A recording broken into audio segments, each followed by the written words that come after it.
In this video, we will be covering all things World War II, from some of the most unbelievable single-man missions against all odds, to strange occult discoveries, dark magic and technology studied mostly by Germany during the war, to insane new experimental weapons, some involving human Frankenstein and super soldier experiments, and the origin of super soldiers, and some very clever and very tricky battle war tactics, and much more. So grab a drink. My choice today is good old plain English tea, just like the boys used to drink in World War II, probably with a little splash of rum in. And just before we start the video, there is some new limited edition hand-drawn Halloween merch up, available in the shop down below, and I just absolutely adore this. It features some of our favorite cryptids, monsters, even aliens. I absolutely love the design. So yeah, grab them while they are still available. As I said, this is going to be a limited Halloween run. Thank you as always to everyone who supports the channel, and join me as we explore the ultimate World War II iceberg. Tier 0, the origins of the Nazis. So I thought it would be appropriate to set some ground knowledge for this video for the start of the war, and just exactly how the war started and how the Nazi Party came to be. And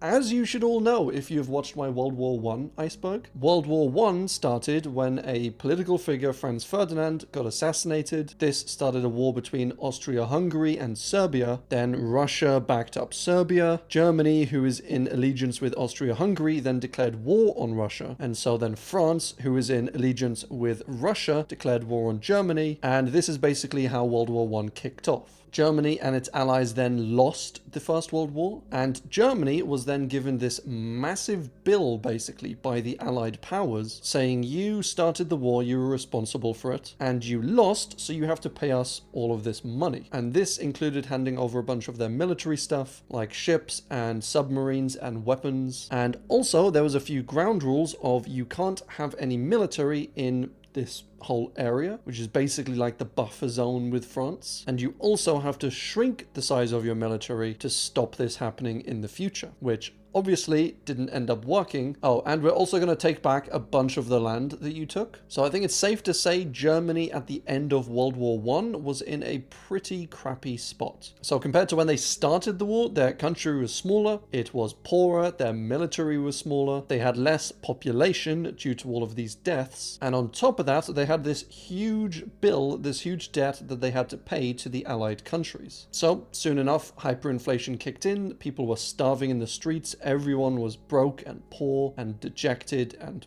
probably sad. And that all led to this rise of this well-spoken man with a mustache who, just like Lenin in Russia, spoke a great deal to the people, convinced them that they shouldn't really have lost the First World War, and that it was possible for them to take back the land that they had lost and to make the country rich again, you know, basically promising them land and bread just like Lenin did, and that he was the man to make all of this happen. And so he started off with some somewhat tame ideas of like, right, we're gonna whip the country into shape, we're gonna root out any corruption, we're gonna clean up the streets, and slowly the people were more and more on board with this, which allowed the Nazi Party and Hitler to raise an army, to refuse to pay the Allies, you know, the debt that they were charged with, and to create more land for Germany and the Germans, known at the time as Lebensraum, or living space. And this was by taking over Austria, Czechoslovakia, and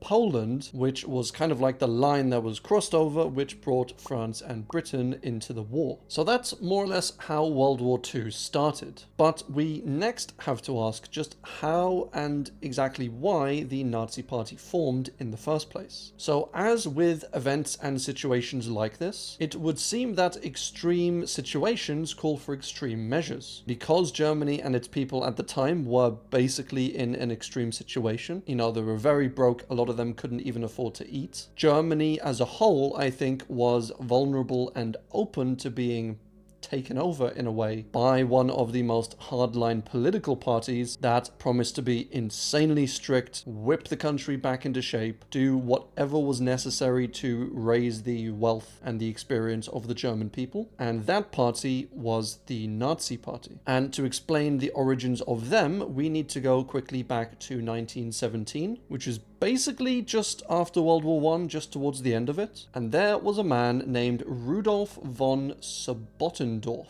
which honestly, Germans have the most ridiculous names. Like, I love the names, but they are just so insane. And he established something called the Thule Society. And this was this kind of pseudo-conspiratorial, pseudo-occultist sort of group that was obsessed with a few things that we will touch on a little bit later. But basically, two members of this society, Karl Harrer and Anton Drexler, would just a few years later go on to found the DAP, or the German Workers' Party, which was the party that a young Hitler ended up joining, and he soon climbed up its ranks, became a leading member in it, and actually changed the name of the party from the German Workers' Party to the National Socialist German Workers' Party. And this eventually became shortened to the Nazi Party, just because of the words National Socialist in German, and so that is how the Nazi Party was formed. But at the base of all this, at the root of this founding, was, as we mentioned, the Thule Society, and they were into some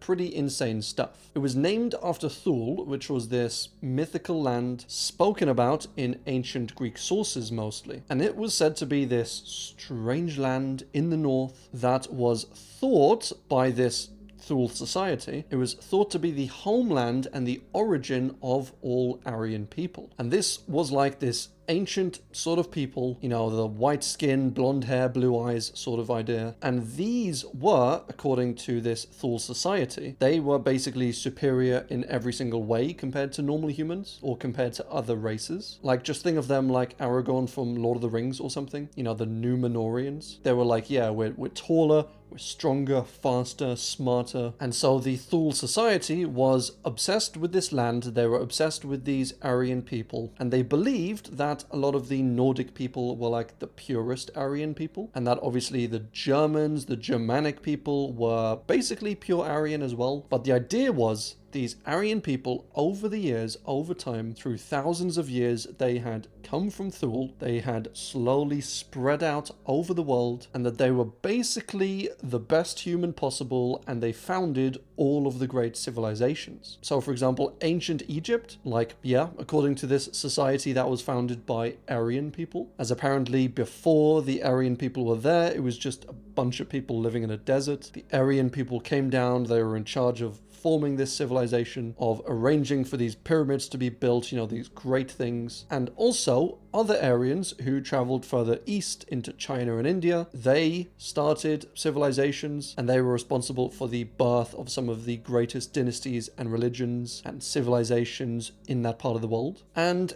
it's quite interesting because certain types of Indian people, and especially Iranian people, you know, the Persians, we can actually trace them, you know, their genealogy, their DNA, to basically being Aryan. And so it's a little bit like all of the people originally in Britain, for example. They were more Celtic, and then you had the invasion of the Germanic tribes, you know, the Angles and the Saxons. And so nowadays, a lot of the people in Britain would be Anglo-Saxon. And it's exactly the same in places like India, where you had the original Indian people, and then you had these Aryan tribes who came over, basically ended up toppling them, becoming the dominant race over there. But that was so long ago that the genes have mixed since that time. But still, modern day Persian people and Indian people do have their roots in the ancient Aryan people. And so the Nazis knew this, but of course they used it to push all of their supremacist and racist ideology, instead of just seeing it as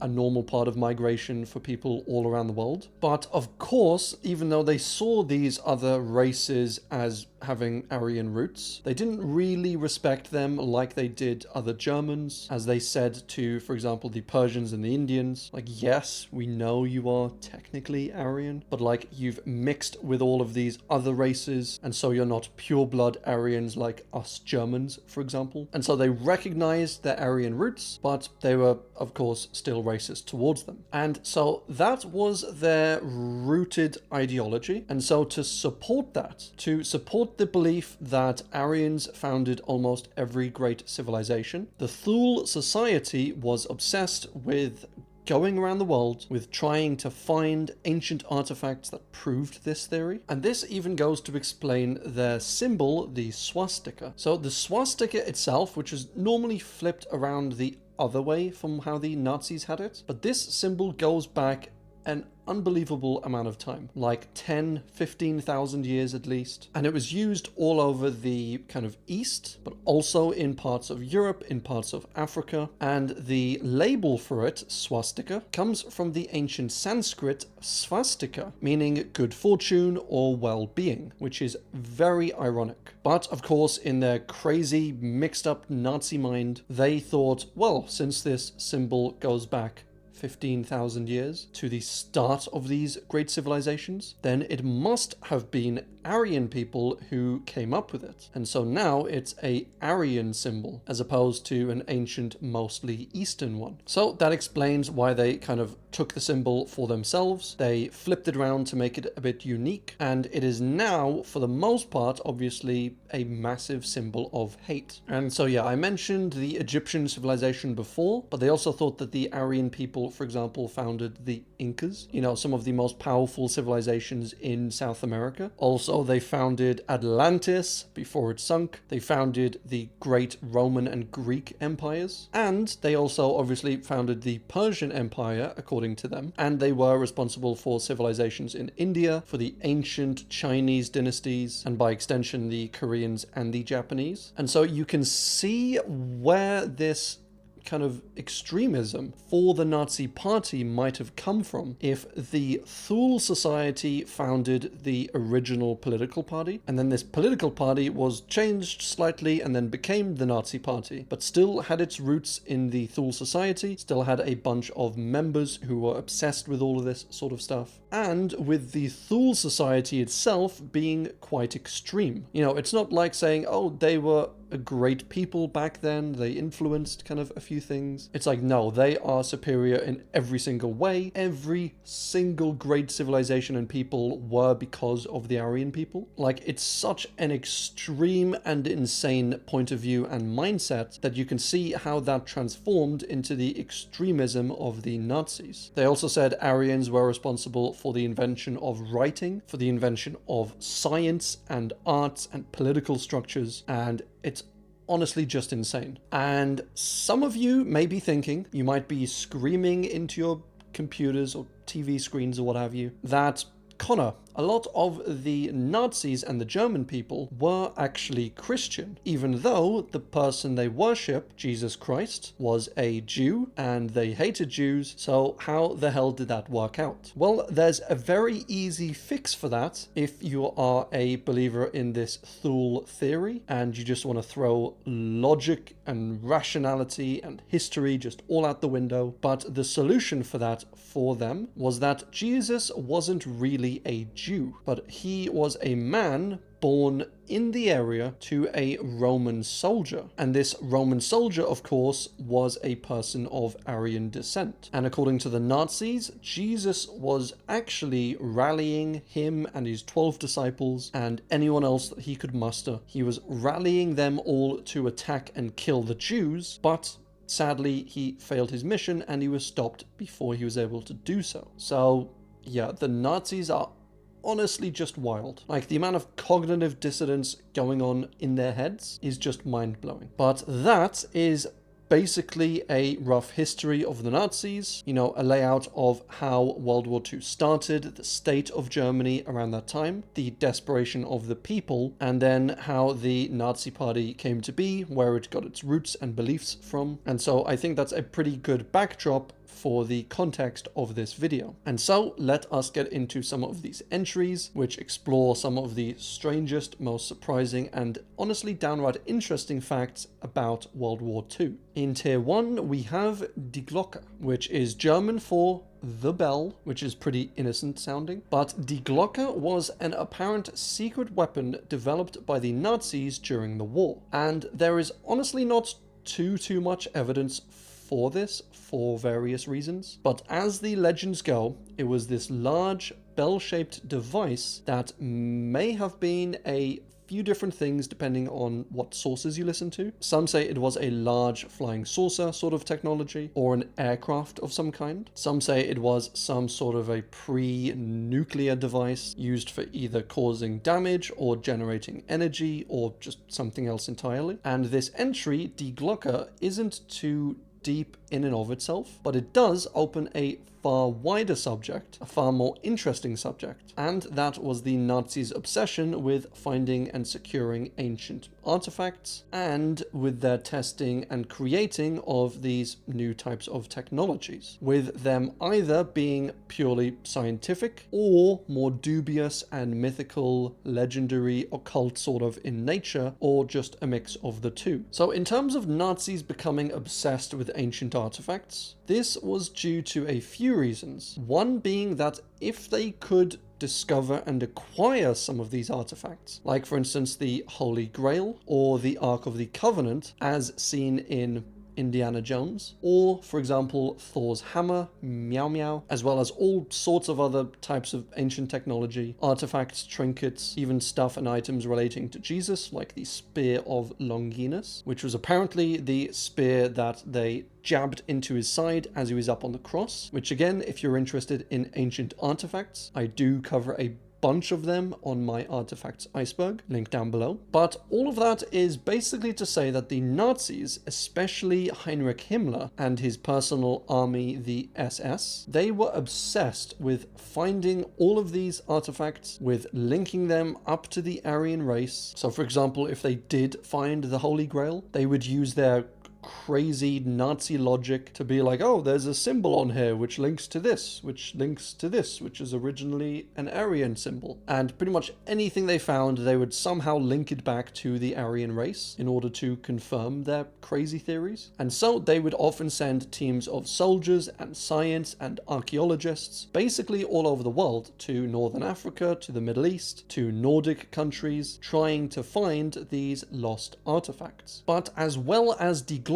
there was also something else called Project Riese, which was German for Project Giant. And it basically lived up to its name. It was this huge project, in fact multiple projects all under one, and they were held and took place in these huge, mysterious underground caverns and caves and tunnels, all built underneath the Owl Mountains, which pretty ominous sounding, I know, and inside and under Cujange Castle, which I'll admit is pretty ominous looking. It looks like it would have some crazy experiments happening within it. But this was all in modern day Poland, and this was this huge base that was used both as a headquarters for the Germans, as well as a weapons factory, both for regular weapons and for experimental weapons, and also research projects, experimental projects, unknown projects, as we don't know exactly necessarily what was happening down here. It was built and dug mostly by prisoners, which were mostly Jewish prisoners from Auschwitz, with at least 13,000 of them digging tunnels, smashing rocks, performing general hard labor, and most importantly, keeping their mouths shut. Because a big reason for this was it's easier to keep a secret, secret tunnels if you use prisoners to build them, because you can just kill them afterwards, rather than hiring in thousands of German workers. You have to bring them in, they might go off and tell other people. And so yeah, this project was top secret. And during the building of these tunnels, at least 5,000 Jewish prisoners died, which was either from a lack of food or water, or both, or from the hardships of this forced labor. But eventually in 1945, when the Russians were advancing upon this area, the Germans decided to completely abandon it. And so to keep their secrets, they started burning and shredding documents, throwing them in giant pools of water, and they started to bury a bunch of these rooms and tunnels by either blowing up entrances to them, collapsing ceilings, flooding entire areas of the tunnels. And so even still to this day, there are huge amounts of this underground tunnel system that are completely unexplored, which has obviously spurred on rumors of experimental projects, of perhaps alien discoveries and technologies down there, whether that is super soldier experiments or secret dangerous weapons or crazy rare artifacts or discoveries of new elements. But yeah, I think this entry went a little bit off topic of Die Glocke, but that is all to say that the Germans were super into these crazy secret experimental technologies, and there are a few more of them which we will cover further down in the iceberg. The Lost Gold Train is a legend surrounding World War II that says that during the end of the war, Germany is panicking, the Allies are closing in on them on all sides, and so in a last-ditch effort to secure some of their wealth and treasures, etc., they load around 330 tons of gold, of precious jewels, of priceless art and weapons and artifacts, while it was en route from Breslau in modern-day Poland to Wałbrzych, also in modern-day Poland. So they loaded this train with all these goodies. They were sending it a little further west away from the advancing troops, and during that journey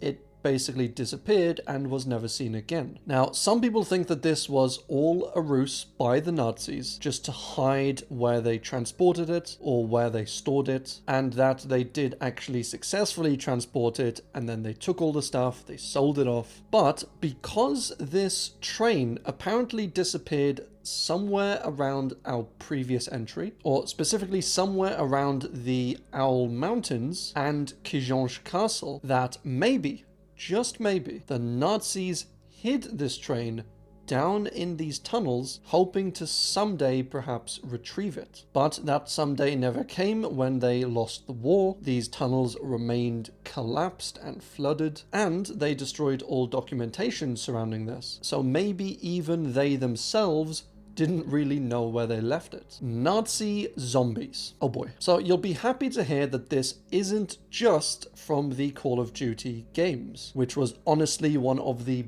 best minigames like ever released, period. It was just amazing. But just quickly before we get into this entry, if you do like a bunch of World War II Nazi headcanon theories, and if you haven't played any of the Nazi zombie Call of Duty games, I would absolutely recommend checking out a full video on some of the Easter eggs and the storyline within them, as the amount of details and hidden Easter eggs and references and all that put into these maps is honestly just bonkers. And it explores a bunch of the stuff that the Nazis were actually into, like, for example, Nazi zombies trying to create super soldiers. It features versions of Die Glocke. It features special weapons, experimental occult sort of things. And yeah, I don't know why I'm shilling for Call of Duty zombies, but check them out if you haven't already. But this entry, the real-life Nazi zombies, basically ties into what we covered in the first entry, and that is the Nazis' obsession with the occult, with experimental technologies, with pseudoscience and science fiction, partly just for the cool factor of it, and also partly, as we mentioned, the stuff with the Thule Society, so trying to prove their origin story in a way, but also because they thought it would be very effective in order to win World War II, because they had the kind of mindset of, well, no one else is doing it. You know, all the other countries are just focused on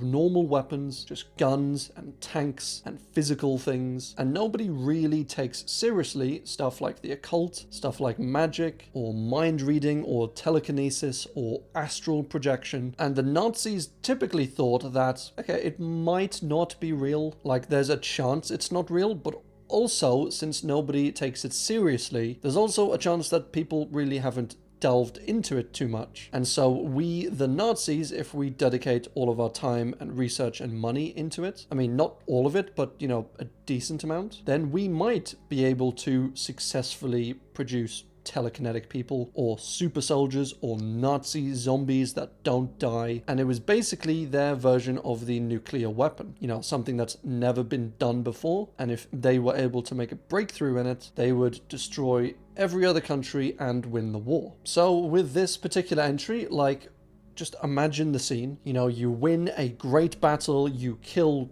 10,000 German troops, which for the Germans is, it's a terrible tragedy. We've lost 10,000 men. But what's that? Is that Shia LaBeouf? No, it is 10,000 Nazi soldiers risen from the dead and ready to fight once more, with obviously whatever nutty technology the Nazis have come up with. Also, hopefully for the Germans, they are quite fast, and they're kind of like orcs from Lord of the Rings, you know, more durable, thicker skin, the cold doesn't affect them, they don't need sleep, they can't be poisoned, and that, more or less, was the plan. And needless to say, the Germans never fully achieved this, but they did have quite a large amount of their troops hopped up on, for example, methamphetamines, which increased their endurance, it lessened their need for sleep, it increased their strength, and so in the short term, they were better soldiers for this. They needed less downtime, they could march more efficiently, but this also led to addictions and to crashes, so it wasn't a great long-term solution, which I think sums up Germany in World War II to a T. But as well as that, there was also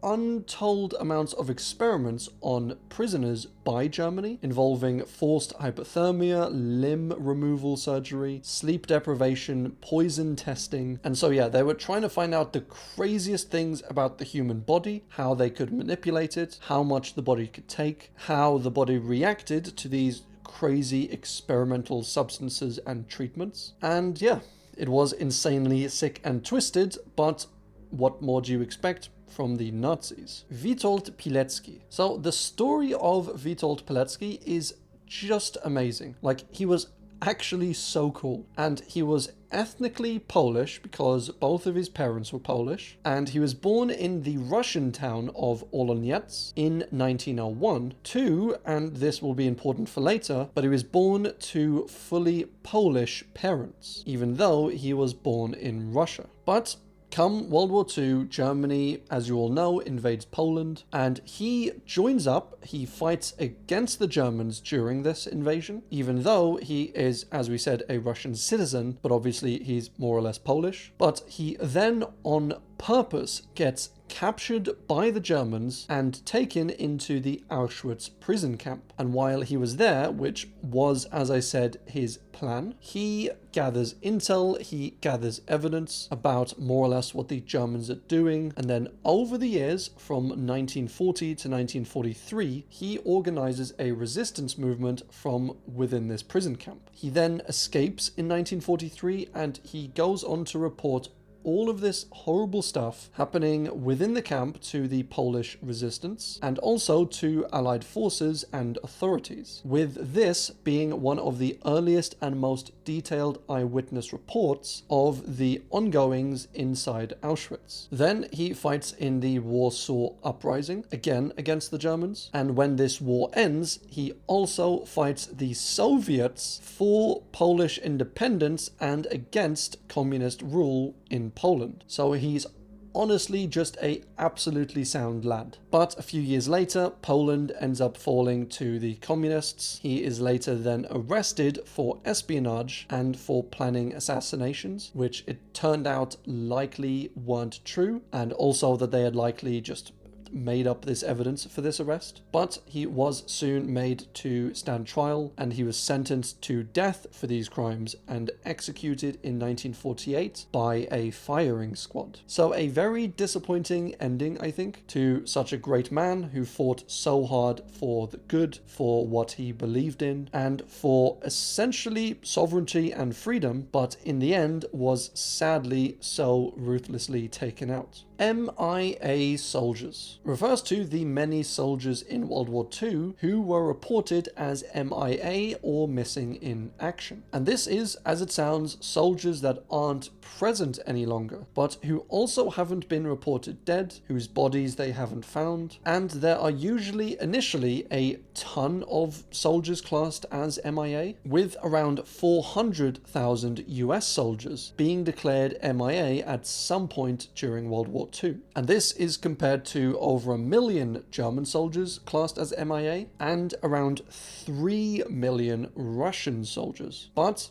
over time, some of the bodies are slowly found, some of the name tags are here and there, or mass graves are found, or prisoner camps are found, or, as sometimes happens, one of these soldiers goes to another division and the records just aren't kept track of very well. And so over time, these people classed as MIA tend up just going down and down and down, so more of them are identified. But in the US, still out of the 400,000, there are still around 75,000 that are classed as missing, even to this day, 80 years later. Missing Heinrich Müller. So Heinrich Müller was a very important high-up Nazi who was the head of the Gestapo, otherwise known as the Nazi Secret Police. And they went around kicking on doors, arresting communists and Jews and dissenters. They would set up internal spies within Germany. They would set traps and ambushes for people. They would monitor people, what they were doing, where they were going, who they were speaking to. And yeah, they were very sneaky and they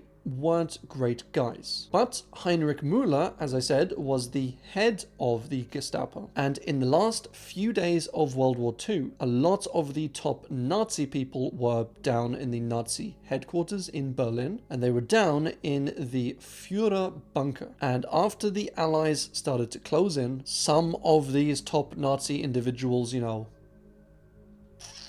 took care of themselves. Others tried to run away but were eventually caught. Still others gave themselves up, just surrendered. And interestingly enough, all of the top Nazi members and officers were actually accounted for except for Heinrich Müller. He was quoted shortly before the Allied occupation of Berlin as saying, "We know the Russian methods exactly, and I haven't the faintest intention of being taken prisoner by the Russians." And then when the Allies took over, Müller wasn't found at all. There was no body, alive or dead. There was no real sighting of him, either in the city or around the city or in another city. And so naturally, rumors started about what really happened to him. Some say he just fled to an obscure part of the bunker and then took care of himself, and so he wasn't really found later on, or perhaps he was just disposed of and forgotten about. Others say that he did this also while just taking off all of his clothes, and so he didn't have any ID on him, no uniform, or perhaps he changed into the uniform of another lesser Nazi soldier. Or some people say that he was actually captured by the Russians, but as they did quite a lot during World War II, they didn't tell the Allies, and so they just captured him, took him prisoner, shipped him off to Moscow or Siberia or something, and he spent the rest of his days in a Siberian prison. Others say he did manage to successfully flee Germany via one of the many methods which we will cover in full further down in the iceberg. And still others say that he was actually a mole working for the United States. And so because of this, he was either assassinated by the Americans when they went in, or he was secretly escorted out by the Americans, and then they gave him a new identity, changed his name, maybe shipped him off to South America or something. But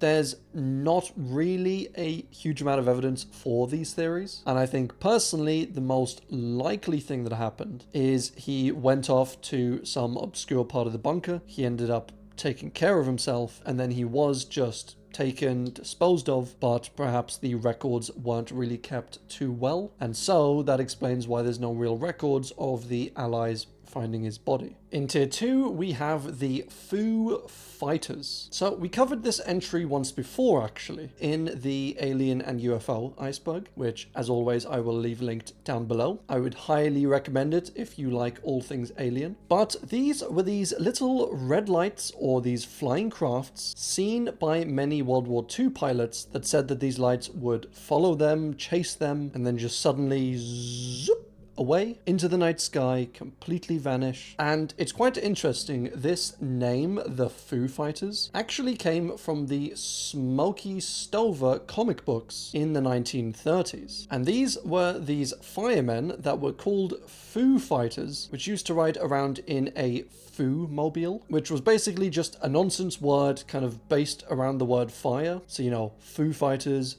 firefighters. And one pilot in World War II was asked about these little red lights that were following him around, and when he described what he saw, one of the radar operators, a man named Donald J. Myers, just said that, it kind of sounds like one of those Foo Fighters, you know, as a joking reference to the comic books, and the name for these kind of just stuck. So now they are known as the Foo Fighters, not the band obviously, but these crazy unidentified lights or crafts following pilots around the skies of World War II. Very strange. Flight 19 Disappearance refers to the disappearance of these 5 US Navy planes that happened just after the end of the war during a routine training exercise. The planes took off from the Naval Air Station in Florida just after 2 p.m. and the plan was to leave Florida to fly east out into the Atlantic and then around the Bahamas for a bit and then come back into base. So it was all fairly straightforward. But just after 4 p.m, only 2 hours after this mission started, there were several radio transmissions from these planes expressing confusion about reading the compass readings, where they were, what direction they were facing, etc. And so it was seen as like,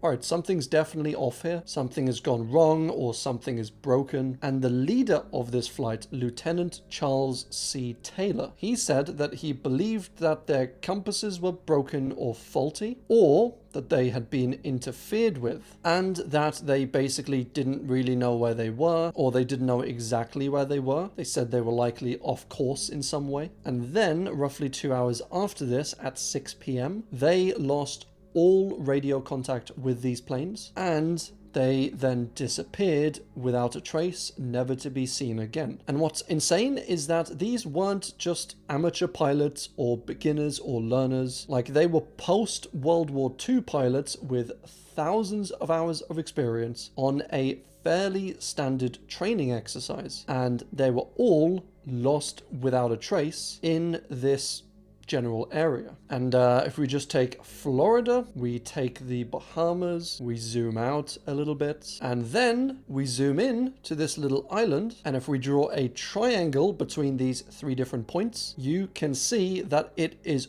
always the Bermuda Triangle. And I don't think I'm paranoid in saying that, but yeah, obviously something happened, whether this was an electrical storm or a regular storm or some interference with aliens or government tech. The men ended up getting lost for whatever reason. The planes ended up either flying out into the ocean, running out of fuel, being sucked down magnetically into the ocean, and sadly the planes and the men were never seen again. The Amber Room is an entry that I covered in my legendary artifacts iceberg, but this was an entire room literally paneled and decorated with huge amounts of gold and amber, costing an estimated $150 to $500 million, which is in today's money. And it was designed by a German, ironically, and built by King Friedrich I of Prussia in the early 1700s. Then, in 1716, King Frederick gifted this to the Russian Tsar, who soon basically dismantled it,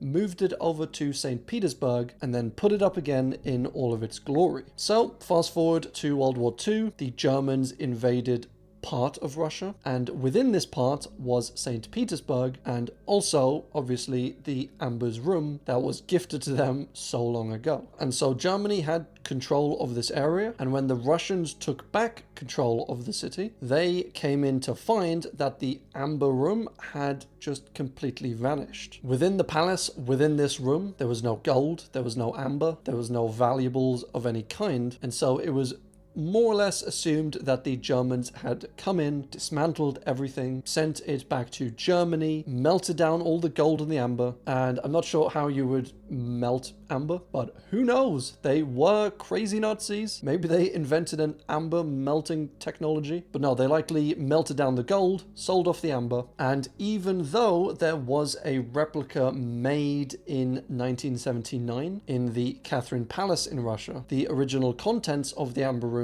and officially what became of it was never really solved. The Victor Goddard incident is an interesting incident that involved Captain Victor Goddard, who was an RAF pilot who flew over this disused airfield at Drem in Scotland in 1935. And at the time this airfield was disused, it was basically abandoned, and he flew over it, and he said as he was flying over it, he entered this strange glowing yellow fog, and while he was in the fog, he looked down out of his plane into the airfield, and he saw all of these aircrafts painted yellow, with all of these men walking around inside of it, all wearing blue, and the sky was bright and sunny, and then woof, he comes out of this strange fog, and once again, the sky is dark and foggy, there are no planes or people down below, and the airfield is once again abandoned. And he thought to himself,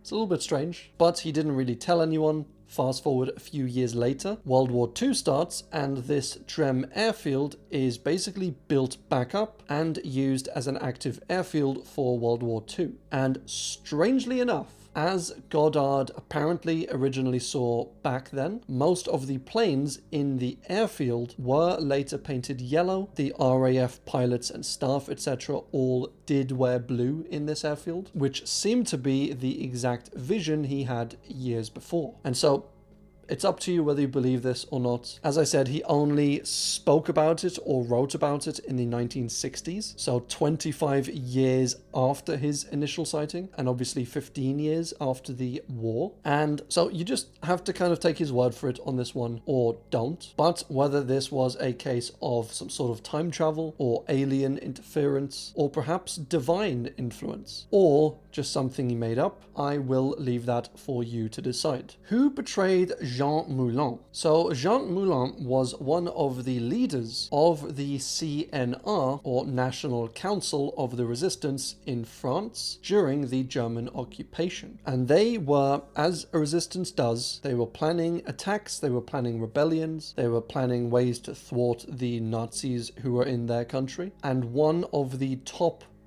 people in this resistance was a man named Jean Moulin. But in June of 1943, at a fairly regular meeting with a bunch of other resistance movement leaders, including Jean himself, the meeting was rudely interrupted by Nazis. And they had found out where this meeting was taking place, they found out who was attending it, and at what exact time it would take place. And so they ambushed them, they busted in, they arrested almost everyone involved in this, and they took most of them to Lyon and Paris and basically interviewed them, interrogated them, and tortured them. And this was mostly done by the group we mentioned earlier, the Gestapo, who were kind of the information police, so this would have made sense for them to do. But they were trying to basically torture these people to get information out of them, all to find out more and more about this underground movement, this resistance. So like, what other meetings have you got planned? What attacks have you got planned? Who else is involved in this? How do you send information? Tell us your methods. And Jean was tortured quite badly, but since he was an honorable man who truly believed in his cause, it is thought that they didn't really get too much information out of him. But still, after being tortured so badly, he did actually end up dying while he was being transported from France to Germany. But still, nobody knows exactly with like absolute certainty who it was that betrayed Jean Moulin and obviously betrayed the entire French resistance movement. And as you can imagine, there were quite a few members of the resistance who were accused both during the war and after it of basically being, you know, the snake, of betraying the resistance, of informing the Nazis of this meeting. And a few members who were accused of this were a man named René Hardy and another man named Raymond Albrecht, who were both accused and even trialed for these crimes, you know, for this betrayal, but ultimately neither of them were convicted, mostly due to a lack of evidence. René Hardy had previously been captured by Nazis and was recently tortured, so it was thought that maybe they tortured him, they got him to agree to betray these people, and so he gave up some information. He went back to the resistance to facilitate all of this, but as I said, that was more a theory and less something that could be proven in court. There was also this lady named Lydie Bastien, who was actually romantically involved with our earlier mentioned René Hardy, and according to Lydie's own confessions and accounts before her death in 1994, she was at the time in love with a Nazi member, and the Gestapo basically planned this entire thing that Lydie would go out, she would seduce René Hardy, become romantically involved with him, and then through René, she would get all of this information on the resistance, on who was involved, and if she could, she would find out the details of a meeting that had some important people attending, like, for example, Jean Moulin. And it is thought that maybe, possibly, maybe likely, she did all this. She went to the Gestapo with this information, and even though she wasn't convicted of this, it is thought that she is the most likely suspect for who betrayed Jean Moulin. But as I said, she was never charged for any of this, and there's no concrete evidence for it, so officially we don't really know. Tier 3, the Battle of Los Angeles. Once again, another alien entry, or at least alien adjacent. But this took place in 1942 in Los Angeles, and at the time the US was at war with Japan. Japan had already bombed Pearl Harbor, and so most Americans on the West Coast were, to say the least, a little bit nervous. They were nervous about Japan attacking the land, you know, all up along California. And there had also been a few Japanese attacks on US ships in the recent months. So various defenses and failsafes, etc., anti-aircraft guns, anti-aircraft launchers were set up all along the coast. And on the 24th of February 1942, the Naval Intelligence Office issued a warning that Japan may very well attack sometime in the next 10 hours. And so there were these blackouts ordered all along the coast, with civilians told to stay inside, lock the doors, turn off the lights, get underground if you need to. And then at around 3 a.m. that night, the Coast Artillery Brigade thought they saw a supposed craft, something in the air in the night sky that wasn't a US craft. And so they started firing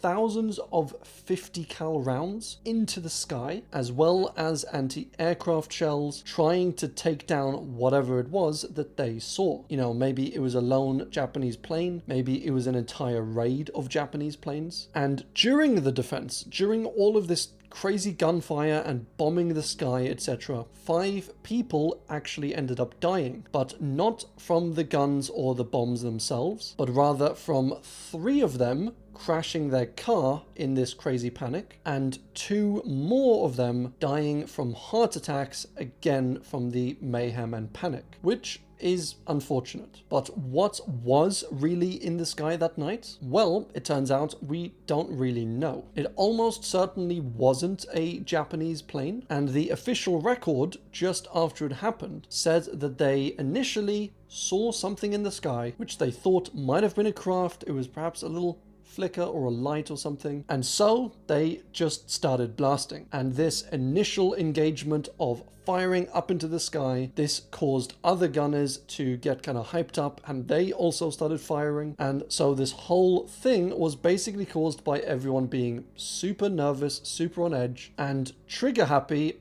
firing into the sky when nothing was really there. Or so they say, because there are naturally very many theories about what actually might have been in the sky. From special US crafts, you know, experimental ones, to actual alien crafts. But what we almost certainly know is that it wasn't the Japanese, as even after the war they said, yeah, we basically never flew any planes around that area, especially around that time. And at this point when they were saying this, the Japanese really wouldn't have had a reason to lie about this. And so what was in the sky, we really don't know. Germans in Tibet. So earlier we covered the Nazis' thoughts on like major civilizations around the world, of them all being founded by Aryans. And this naturally went to many countries, to South America, to Africa, to Europe, but also to ancient civilizations like in Tibet. And so there were multiple expeditions out to Tibet in the late 1930s and the early 1940s by, naturally, Nazis in order to dig, to archaeologize, and to find ancient artifacts, trinkets, clues, etc. of this early ancient Aryan presence. They also, because they were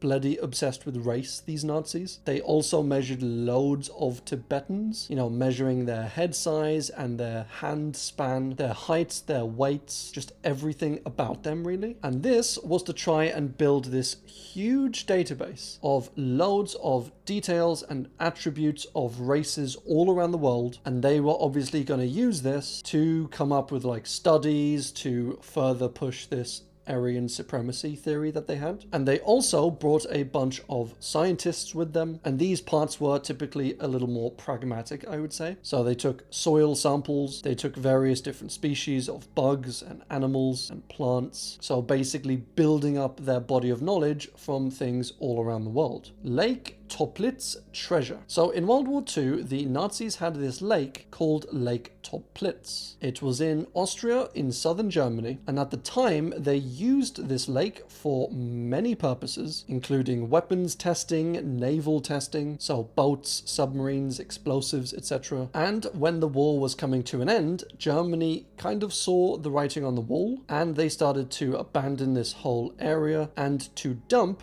huge amounts of God knows what into this lake. So after the war, the Allies decided to search the lake, as there were rumors of there being vast amounts of gold and treasure and technologies of all sorts down there. And so numerous excavations were arranged, which revealed not vast amounts of gold, but rather huge amounts of fake British currency, which we will cover in the next entry. But importantly, there was no gold, no relics, no artifacts. Just fake currency, important documents, and random bits and bobs all dumped into this lake in an attempt to destroy them by the fleeing Nazis. Operation Bernhard was, as we just touched on, this operation run by Nazi Germany, and its aim was basically to print an absolute ton of British currency and then to drop this currency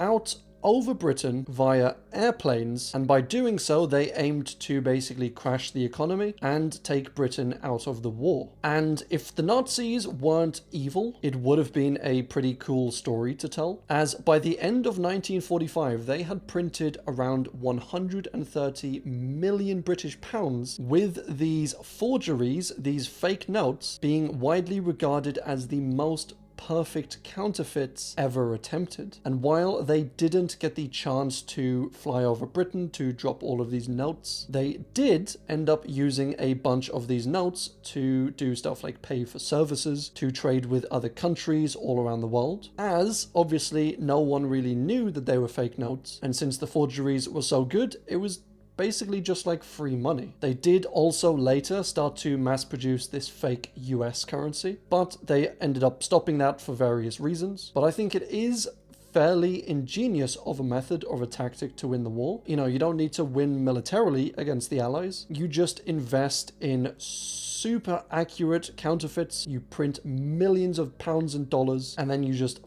flood the entire economy and just ruin the countries that way. Hitler's missing globe. So this was this globe, a huge globe, custom made for Hitler, that he kept in his office. And he apparently had drawn on it like circles and like strategic lines. Like he was probably just treating it like a buffet or something. Like, yeah, I'm gonna circle Poland, I'll have some of that. Oh, that looks quite nice. I'm gonna circle France. And then he circled Russia and then ended up regretting it later. But this globe, it is said Hitler did write on, did draw on. He had like little notes on it, etc. But when Germany lost the war, the Soviets and British and Americans all came into Berlin, and even though the globe was there when the soldiers initially arrived, because there is evidence of photos taken in Hitler's office at the time, we don't really know what ended up happening to the globe, as later photographs show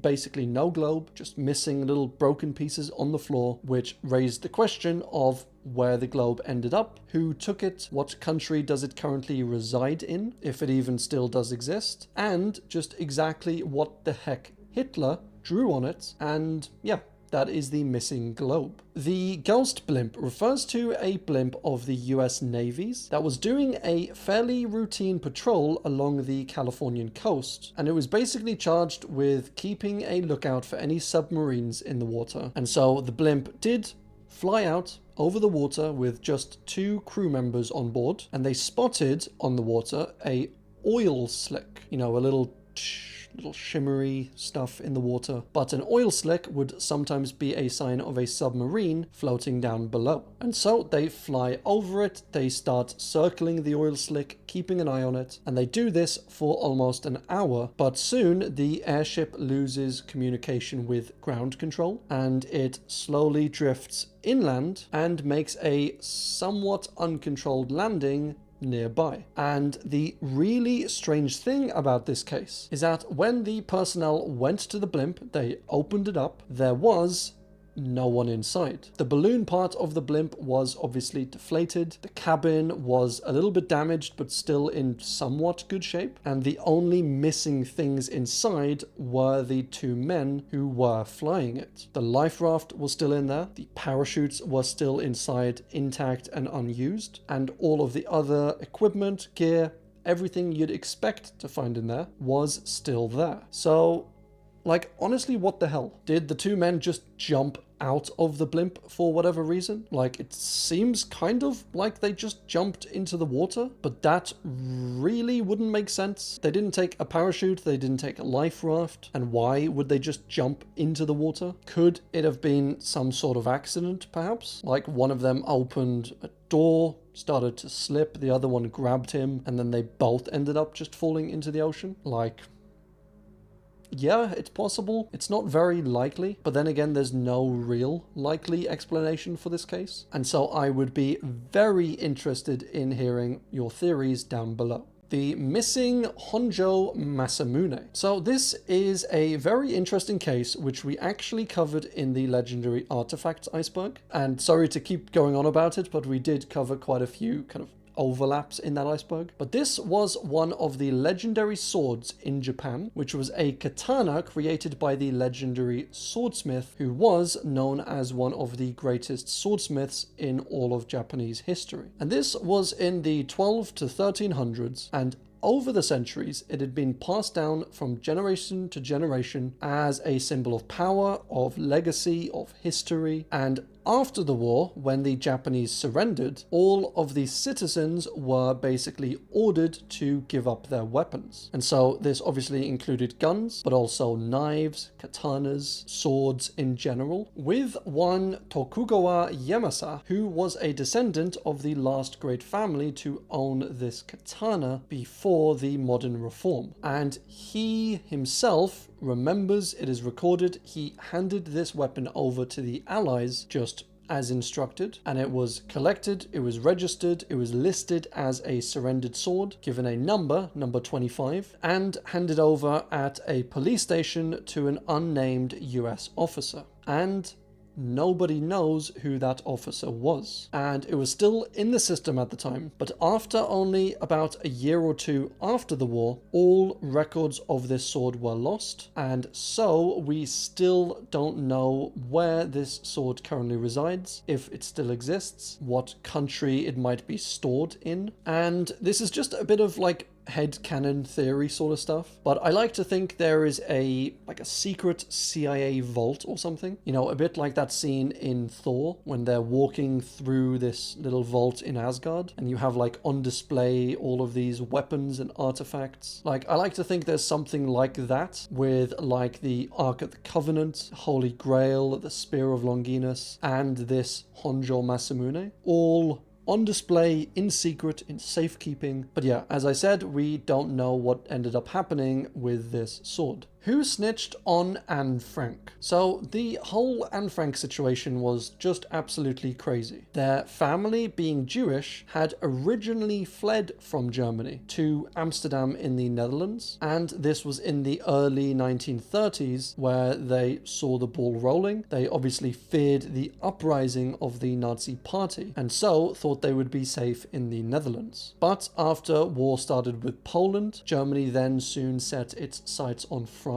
And as we all know, with the Battle of Liège, with the Schlieffen Plan, which I covered in the World War I part of this series, the Germans' typical plan was to rush France, to completely overwhelm and take over France, and then to turn around and fight the Russians. But in order to properly fight France, they almost always wanted to flank them through Belgium, and also flank Belgium through the Netherlands. And so while they didn't attack the Netherlands in World War I, they did do it during World War II. And it was a fairly quick attack. It lasted around a week or so before the Netherlands surrendered to the Nazis. And soon the Nazis had just full control over their country. So in the lead up to this, many Jews ended up fleeing the Netherlands, with them going either over to Britain or to some of the neutral countries like Switzerland, for example. But not everyone was able to do this, which led to a lot of families and individuals going into hiding. And Anne Frank's family obviously did go into hiding, but from my experience, it was often called an attic that they were hiding in, but it was really, when you look into it, it was really just an entire house. Or I guess some people would call it a flat or apartment, but it was 3 floors at the back of this larger building that was only accessible through a secret rotating bookcase in the back of one of the offices. And so Anne Frank and her family shared this entire living space. They shared it with these other families, and they more or less most of the time had to keep everything hush hush, be very quiet all the time, walk around only when necessary, and run and dance and sing only when hyper necessary, you know, which was almost never. But this was due to the fear of somebody outside hearing or seeing them, someone in the building below hearing or seeing them, and then them spreading this information to the Nazis, and the Nazis coming and arresting them. And the story behind this is that the Frank family weren't renting this apartment from anyone, but rather Anne Frank's father, named Otto, he ran these 2 companies, Opekta and Pecticon, which were basically food processing companies, processing like sugar, also herbs, spices, sausages, etc. And the company itself was run from this very same building. Now, it was run mostly on the ground and the 1st floor, with Otto's office being on the 2nd floor. And it was through this office only that they had access to this rear apartment. So after the Nazis invaded Amsterdam, they threatened Jewish business owners with seizing their businesses, with taking their money, and so Otto transferred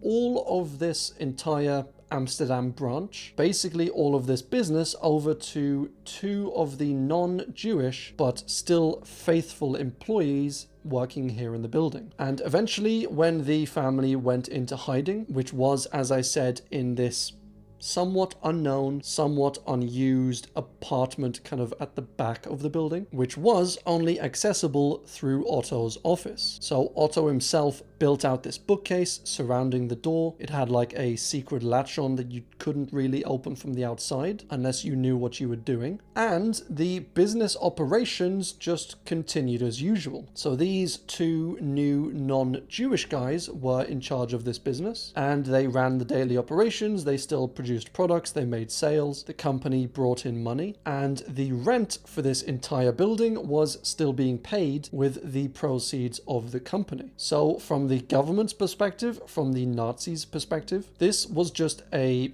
company run by two Dutch guys. They ran the whole business, the rent was still being paid, and if they came in to look around, they wouldn't find anything unless somehow they were able to detect this bookcase and then open it and then go inside the apartment. But they would likely just assume that Otto and his family had fled the country, maybe went to Britain, maybe went to Switzerland. And this was actually further pushed because they faked a letter from Otto hinting that possibly, he said, I'm not safe in this country. I'm going to go flee to Switzerland to safety. And this was a potential cover letter. And the only people who did know that the family was up in the apartment above were the two managing directors of the company. The two people that Otto had transferred management to, and just a small handful of the workshop workers, or the warehouse workers rather, who were often responsible for cooking food for these families and for sneaking up there after hours, for bringing them food and supplies. And so after they were in hiding in this apartment for right around 2 years, just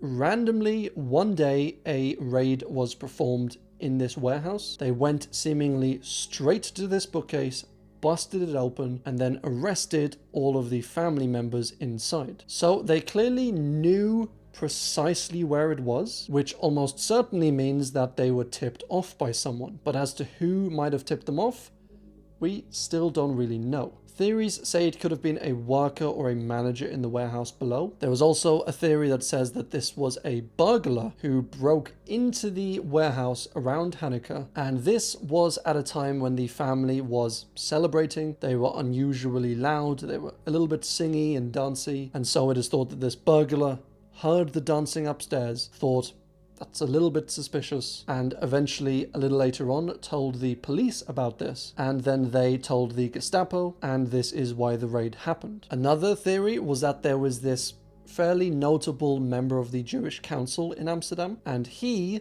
somehow knew about the Franks and their hiding, and after he was threatened by the Nazis with deportation, he ended up selling out many families, with the Franks being one of those families. But as I said, after around 80 years of investigations, of research and theories, we still, to this day, don't really know who sold them out. Tier 4, the Pearl Harbor Ghost Planes. So this was after the famous attack on Pearl Harbor by the Japanese, which ended up killing many US soldiers and destroying US vehicles, ships, planes, and obviously more or less forced the US into World War II. And just 1 year after this, exactly 1 year after it, a plane was caught on radar approaching Pearl Harbor. So naturally they sent up US fighter planes to try and intercept this plane, to find out more information about it. And they simply find this plane, this P-40 Warhawk, which is flying along. It's got bullet holes all in it. It's missing its landing gear, and the pilot is collapsed in the cockpit. The pilot then apparently kind of gets up,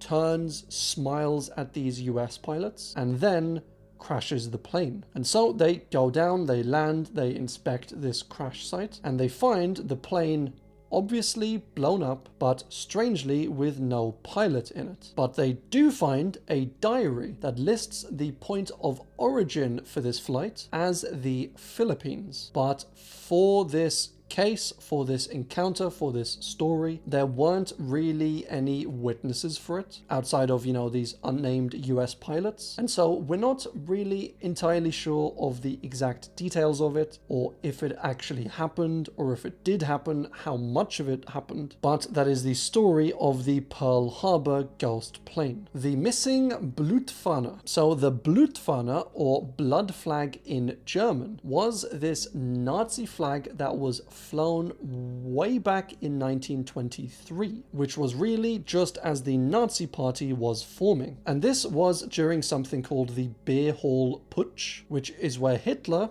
and the Nazis, around 2,000 of them, attempted a coup by trying to overthrow the German leadership and take control over Germany. But after they went in, Hitler declared a national revolution and he marched towards the Munich center. Soon a gunfight ensued, 15 Nazis were killed and a lot of them were arrested, including Hitler. He was charged with treason and sentenced to, get this, for treason he was sentenced to 5 years and he only ended up serving around 9 months. And it was during these 9 months that he ended up writing his famous book, and he said he realized that after this took place, he realized that in order to take Germany over, he couldn't do it through violence and through fighting, but rather he needed to do it through politics. And so from there he worked to gain full political power and succeeded just 10 years later in 1933 when the Nazi Party came into power. But during this initial fight, this coup in Munich, they were waving their Nazi flags all around, and one of the flags in particular was stained red with blood, and this was from injuries sustained on the Nazis in the gunfight, and this particular flag came to be known as Blutfahne, or blood flag, and it was seen as an important Nazi relic. It was revered, it was protected over the years, but after 1945 the flag was never seen again, and no one still to this day is quite sure what became of it. The Ghost Army was a fascinating US military unit, which was the 23rd Headquarters Special Troops, or the Ghost Army, that totaled around 1,000 troops, but its main purpose was that of deception, of illusion, of making the Germans think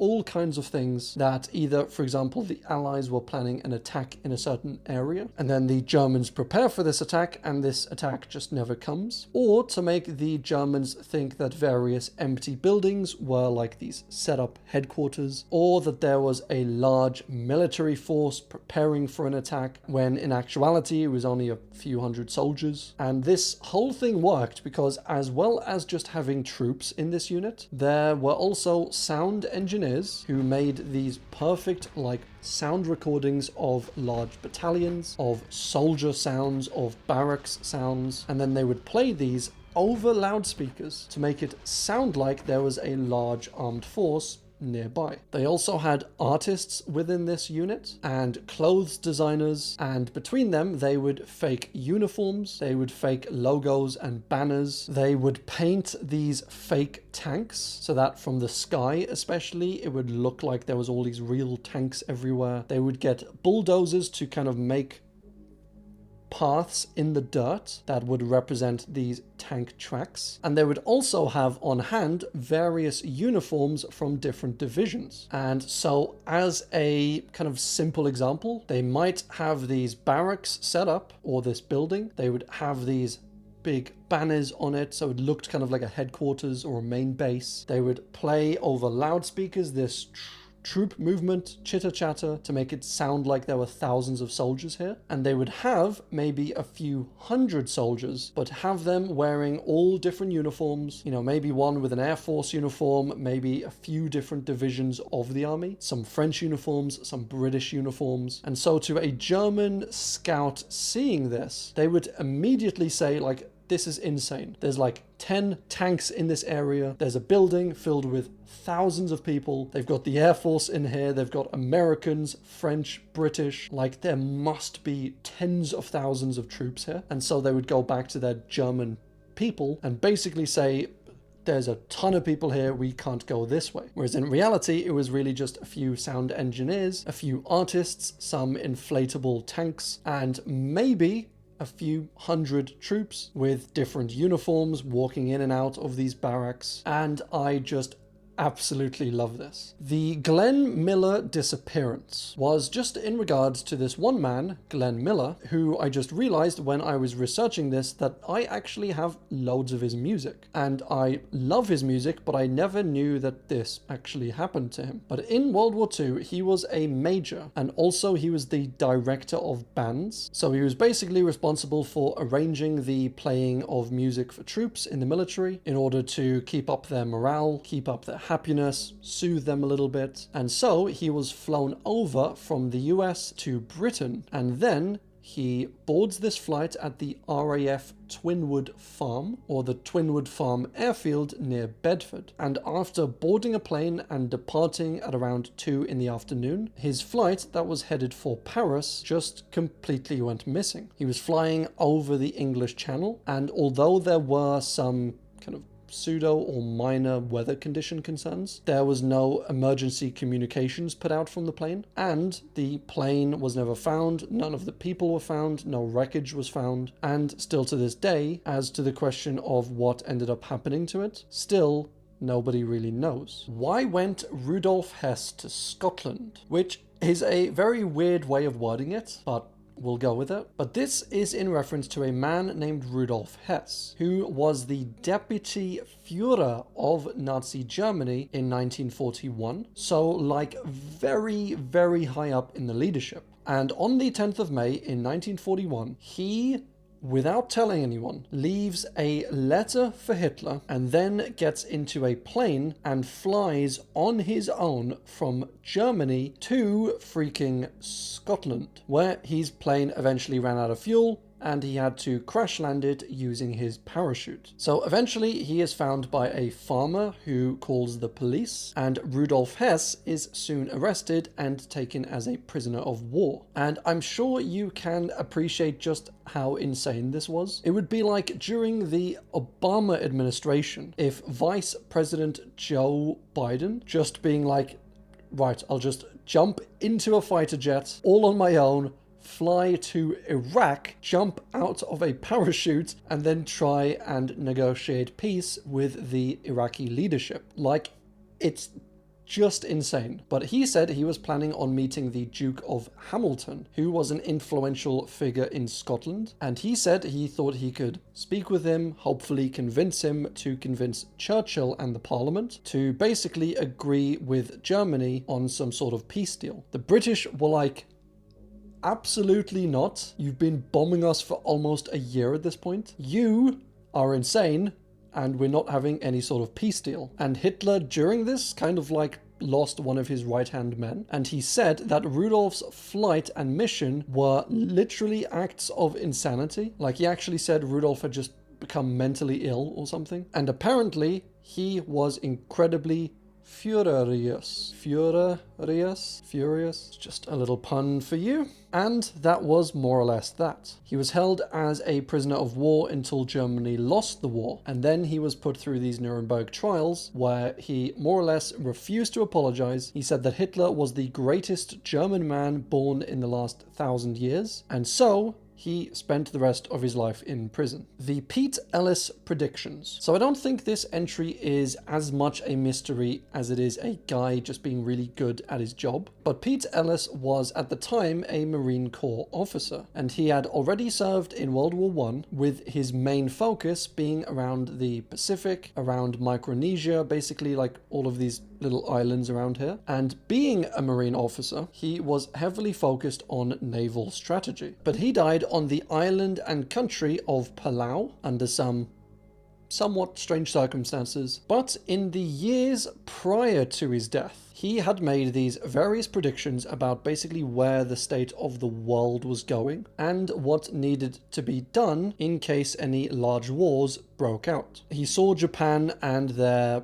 expansionist desires and trends. He perhaps saw the poor and struggling people in Europe and thought that maybe a country uprising or a large war might start over there. And he thought that Japan might start a war with the United States over the Pacific, and all of these predictions basically ended up coming true. He predicted that the US would need to capture various islands in Micronesia in order to fight back against Japan, and he suggested various potential tactics for them to use, such as leapfrogging, pre-assault naval bombardments, and a few more, all of which were actually carried out by the United States during World War II. So again, I don't think this was like a magical or supernatural prediction. The Nazis probably would have thought that. But I think it was just a guy who had massive experience in this area. He had his head screwed onto his shoulders well, and so he was able to make a few predictions about the upcoming wars. But as to his mysterious death, that still does remain one part of the mystery of this case. The sun gun. So this entry is just insane, but it was a theoretical weapon conceived by Nazi scientists called the sun gun, or the Sonnengewehr in German, which was planned to be an orbital weapon. So you'd launch this up into space and it would just float around in orbit around the Earth, and it was designed to, and I just honestly can't with these Nazis. Like, honestly, this is just, it's so crazy and quirky sometimes with them. But they had planned to have this as like a giant mirror that was controlled from Earth. And so they could, as it's floating around Earth, they could control it to reflect and concentrate sunlight and then basically shoot sunbeams down at Earth from space. This would obviously be incredibly useful for destroying entire cities. Just shoot it down into Westminster or Parliament or the White House or something. And yeah, I mean, this is something that like Wile E. Coyote would come up with, or perhaps Dr. Doofenshmirtz or something. But obviously it never really went past the theoretical stage. But imagine what could have been if the sun gun was actually invented. The Owl's Head bomber crash. So this was a B-17 Bomber, which was on a training mission flying out from Bangor in Maine during the night of July 11th in 1944. And sadly, for whatever reason, they put it down to, heavy fog or heavy wind or rainy conditions, but it crashed into the ground near Owl's Head shortly after 10:30 at night, killing all 7 people on board. And so there is a memorial set up for the lives lost on that flight. And at the time, this crash was quite unique in that, yes, while there were a lot of people dying in the war or abroad, none of these deaths were occurring at home. And so for a domestic flight, essentially, to just crash, explode, everyone dead, I think at the time this hit people especially hard. And so I think this led to some theories about what might have caused this crash. But from what I can tell, it seemed likely to just have been poor weather conditions. Tier 5, the 3,000 lost Chinese soldiers. So this didn't technically happen in World War II, but it was just in the lead up to the whole World War II landscape. But this was during the Battle of Nanjing between Japan and China. It took place in 1937, 2 years before the start of World War II, and it was a huge war overall. Japan invaded on the Chinese coast, and after a few battles they took Shanghai, and then the Japanese decided to move into taking Nanjing, as they thought if they succeeded at this, that it would massively demotivate the Chinese. It would force them into a surrender, giving Japan complete rule over this entire country. But the Chinese made a decision to defend Nanjing and not to just surrender it, and part of that defense included the placement of these 3,000 Chinese soldiers who were placed defensively at this nearby bridge, tasked with stopping the Japanese from making any progress. And so, happy with this strategy, the battalion commander Li Fu Xian inspected all of these troops and said like, yep, all right, I'm happy with that. Very cool, which I am paraphrasing, of course, because he probably didn't say that, and he was speaking in Mandarin, but that was basically the gist of it. He was happy with the strategy, he inspected the troops, the layout, he was ready to resist against the Japanese, and so he went to sleep, and when he woke up, all 3,000 soldiers seemed to have just disappeared. They weren't responding to any communications. They were nowhere to be seen. There was no signs of a fight, so no bodies, no destroyed things, no blood, and no Japanese. And even when the Japanese eventually came over the bridge, there was no sign that they had ever met these 3,000 soldiers. And so the Japanese did eventually take Nanjing, but the fate of these 3,000 soldiers was never found. The Japanese themselves had no records of fighting them, or taking them prisoner, or deporting them or anything. And so I think it might be possible that these 3,000 soldiers just saw that it was a lost cause and ended up fleeing, ended up saving themselves, marching in another direction. Perhaps a Japanese scout went ahead, spoke with them, said, look, boys, you're all going to die if you stay here. We've got a Japanese army, a huge army coming this way. You may as well just save yourselves some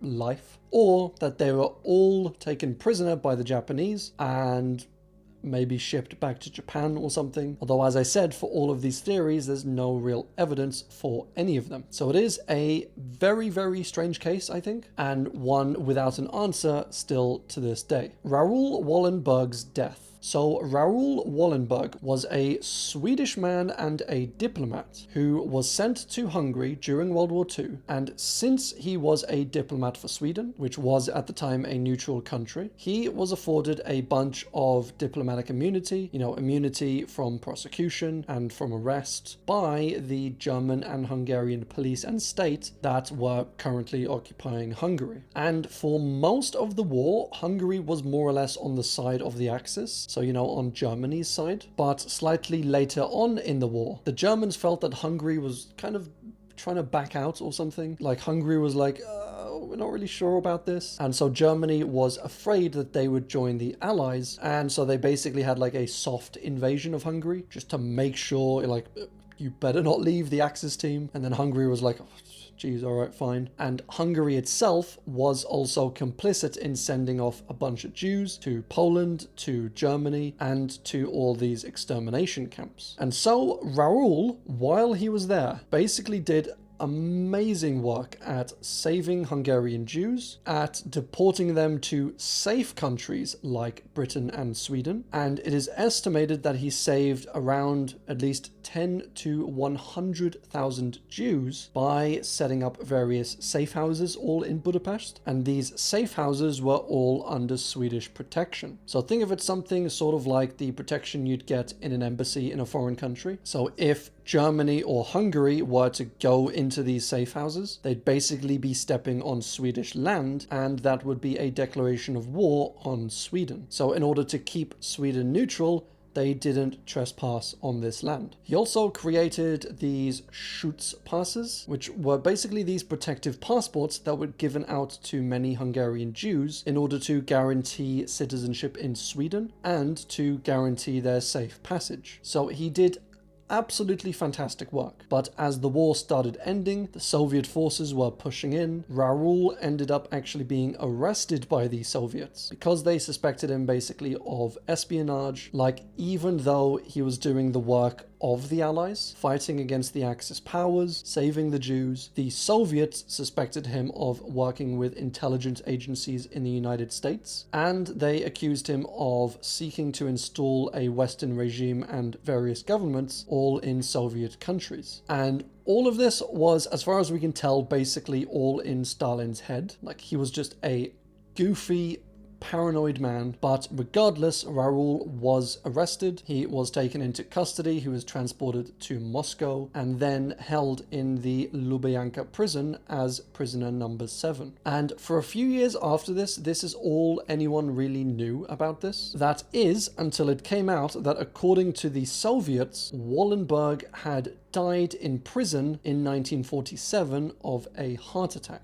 And we still don't really know the truth about this case. Like, yes, that is what the Soviets said, or at least what they revealed to everyone, but we're not entirely sure if the Soviets were actually telling the truth, if he did actually die, like maybe he escaped, or maybe he was just kept prisoner there. And if he did die, if that part was true, we're not sure whether he died from a heart attack or from being tortured, and so we just kind of have to take the Soviets' word for it, which definitely isn't the spot you want to be in when trying to figure out the truth of something. And also they kind of got away with it at the time because no one really questioned them about it or pushed back about it. Sweden was a fairly weak country compared to the Soviet Union, and so they were also passive about it, and they didn't push the Soviets for any real evidence or any further investigations, and so it was just kind of brushed under the rug to this day. The Tokyo Rose identity. So this entry covers an odd propaganda campaign by the Japanese in World War II, in which they would get these English-speaking Japanese women and they would hire them to host these radio shows. And on these radio shows, it was somewhat fun, somewhat lighthearted. They would play, jazzy, cool pop music. And in between the music, these women would basically speak propaganda directly targeted at the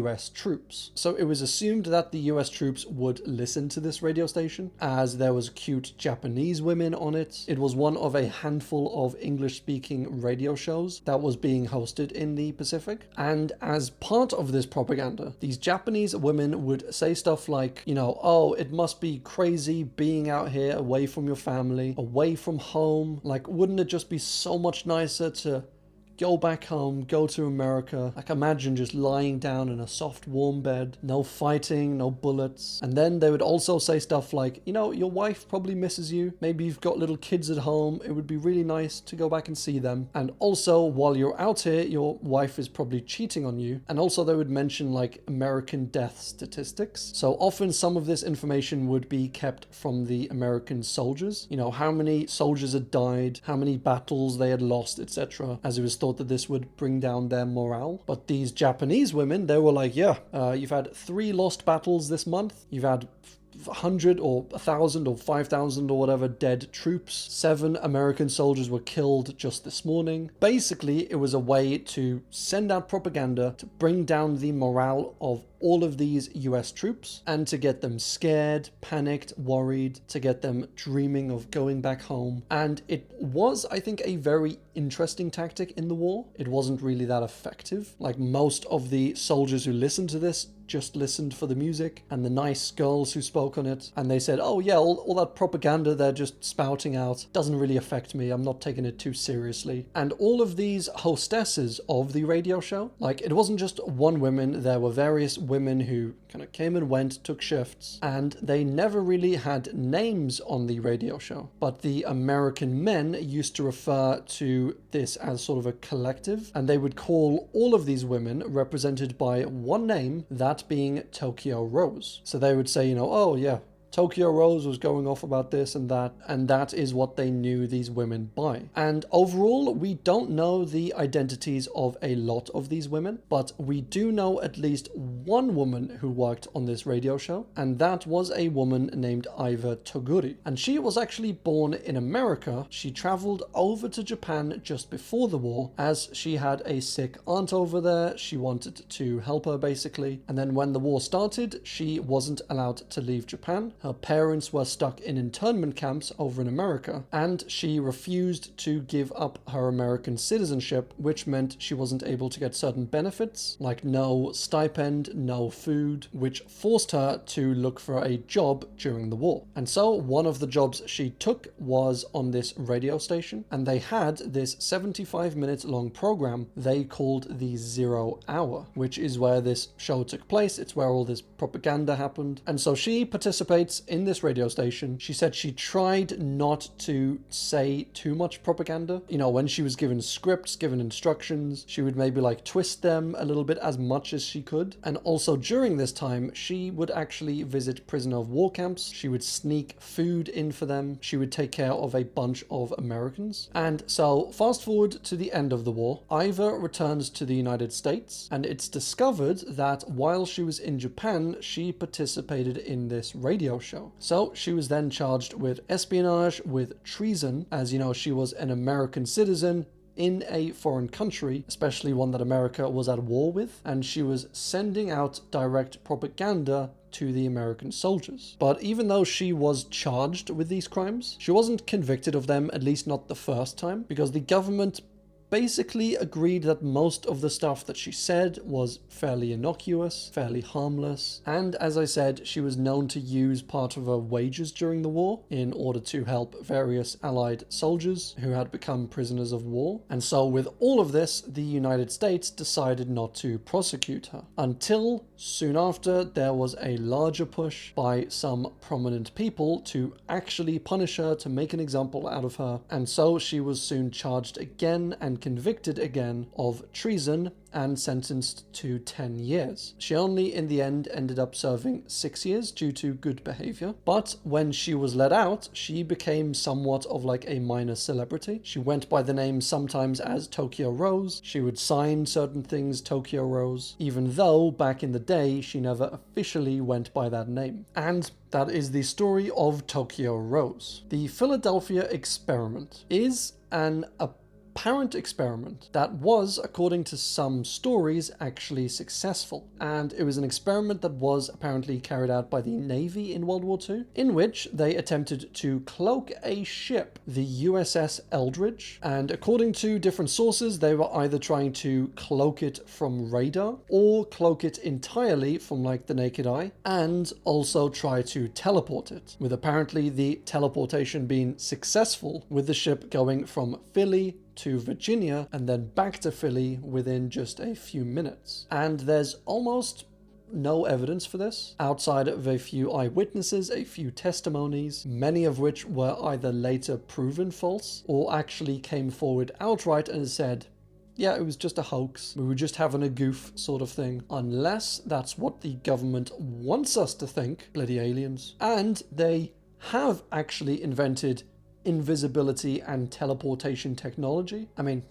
probably not, but that is the tale of the Philadelphia experiment. How Hermann Goering got cyanide. So Hermann Goering, as you might know, was a bastard. Like, he was one of the top guys in the Nazi regime, and so when the war ended, he was quickly arrested and put through the Nuremberg trials for war crimes and for crimes against humanity. And after he stood trial, he was found guilty and he was sentenced to death by hanging. But just an hour before his scheduled hanging, he was found dead in his cell from cyanide poisoning, with the obvious question being, where the hell did he get this cyanide from? When he was arrested, as was the norm with these arrests, pretty much all of his belongings were seized, but he was still able to keep one or two things, some small items, some toiletries, medicines, etc., and skin cream, which I don't know why skincare is essential in prison for a Nazi war criminal, but Hermann was allowed to bring over 20,000 pills of morphine due to him having a morphine addiction, which I don't know why they wouldn't just let him suffer. You know, why allow him to bring in literally tens of thousands of pills of morphine just to fuel his addiction to make him feel nice? But I guess that was the difference between the Allies and the Nazis. But yeah, even though he was allowed to take some belongings in, they would all be absolutely thoroughly checked. Like, if he requested a pen, it would be completely taken apart, broken down, all the little bits tested, and then they would put it back together, say, okay, you can have your pen. And they would do this with everything that he had. And while doing this, they did on multiple occasions find different sources of cyanide. Like when he was arrested, they found taped to the soles of his feet. So underneath his socks and shoes and all that, just taped to his Nazi feet, this little cyanide that he could use. They also found a bunch sewn into his various clothes and a few more in a few more of his belongings. And so it seems to me that they must have just overlooked one or two things. They somehow couldn't find a single cyanide pill or something, and so when he found out that he was going to be hanged, he ended up, as a lot of the Nazis did when they were captured, taking this cyanide and taking himself out. There are also theories that he was brought to this cyanide by one of his visitors, and one of the men who was visiting him on multiple occasions was a man named Jack G. Wheelis, who was a US Army officer, and who people thought might have on purpose brought him some cyanide, or perhaps just unknowingly, and Hermann was able to somehow get access to it and use it on himself. The alpine forest gold. So this is a rumor that came from the fact that as Germany was losing the war, there were growing ideas and plans, supported even by Hitler himself, to transport a ton of gold, of riches, of artifacts, basically from Berlin, Germany, so in the north, down to various places around the Swiss Alps, around Austria, and then to basically live there for a while. So, you would send down a bunch of soldiers, you would send down Hitler, you would send all the top people in command, and they would hold out there in these mountains using these guerrilla tactics. And eventually Germany would lose the war, Berlin would be taken over, but this plan said that even after taking Germany, the Allies would soon slowly kind of start to not care, start to forget about these Nazis in these mountains, and then slowly they would use all of these resources, this gold, these artifacts, they would sell them off, they would purchase troops and munitions, and then basically start their rebellion from these mountains, reconquering Germany, and then basically starting World War III exactly where they left off. At least that was their plan anyway, which I don't think is much of a good plan. And so with this being a potential plan for them, and with the Allies actually finding huge amounts of gold and foreign currencies and trinkets and artworks in somewhere called the Merkers salt mine, this kind of combined with the idea of the Nazis sending stuff further south, and then rumors started saying the Nazis had basically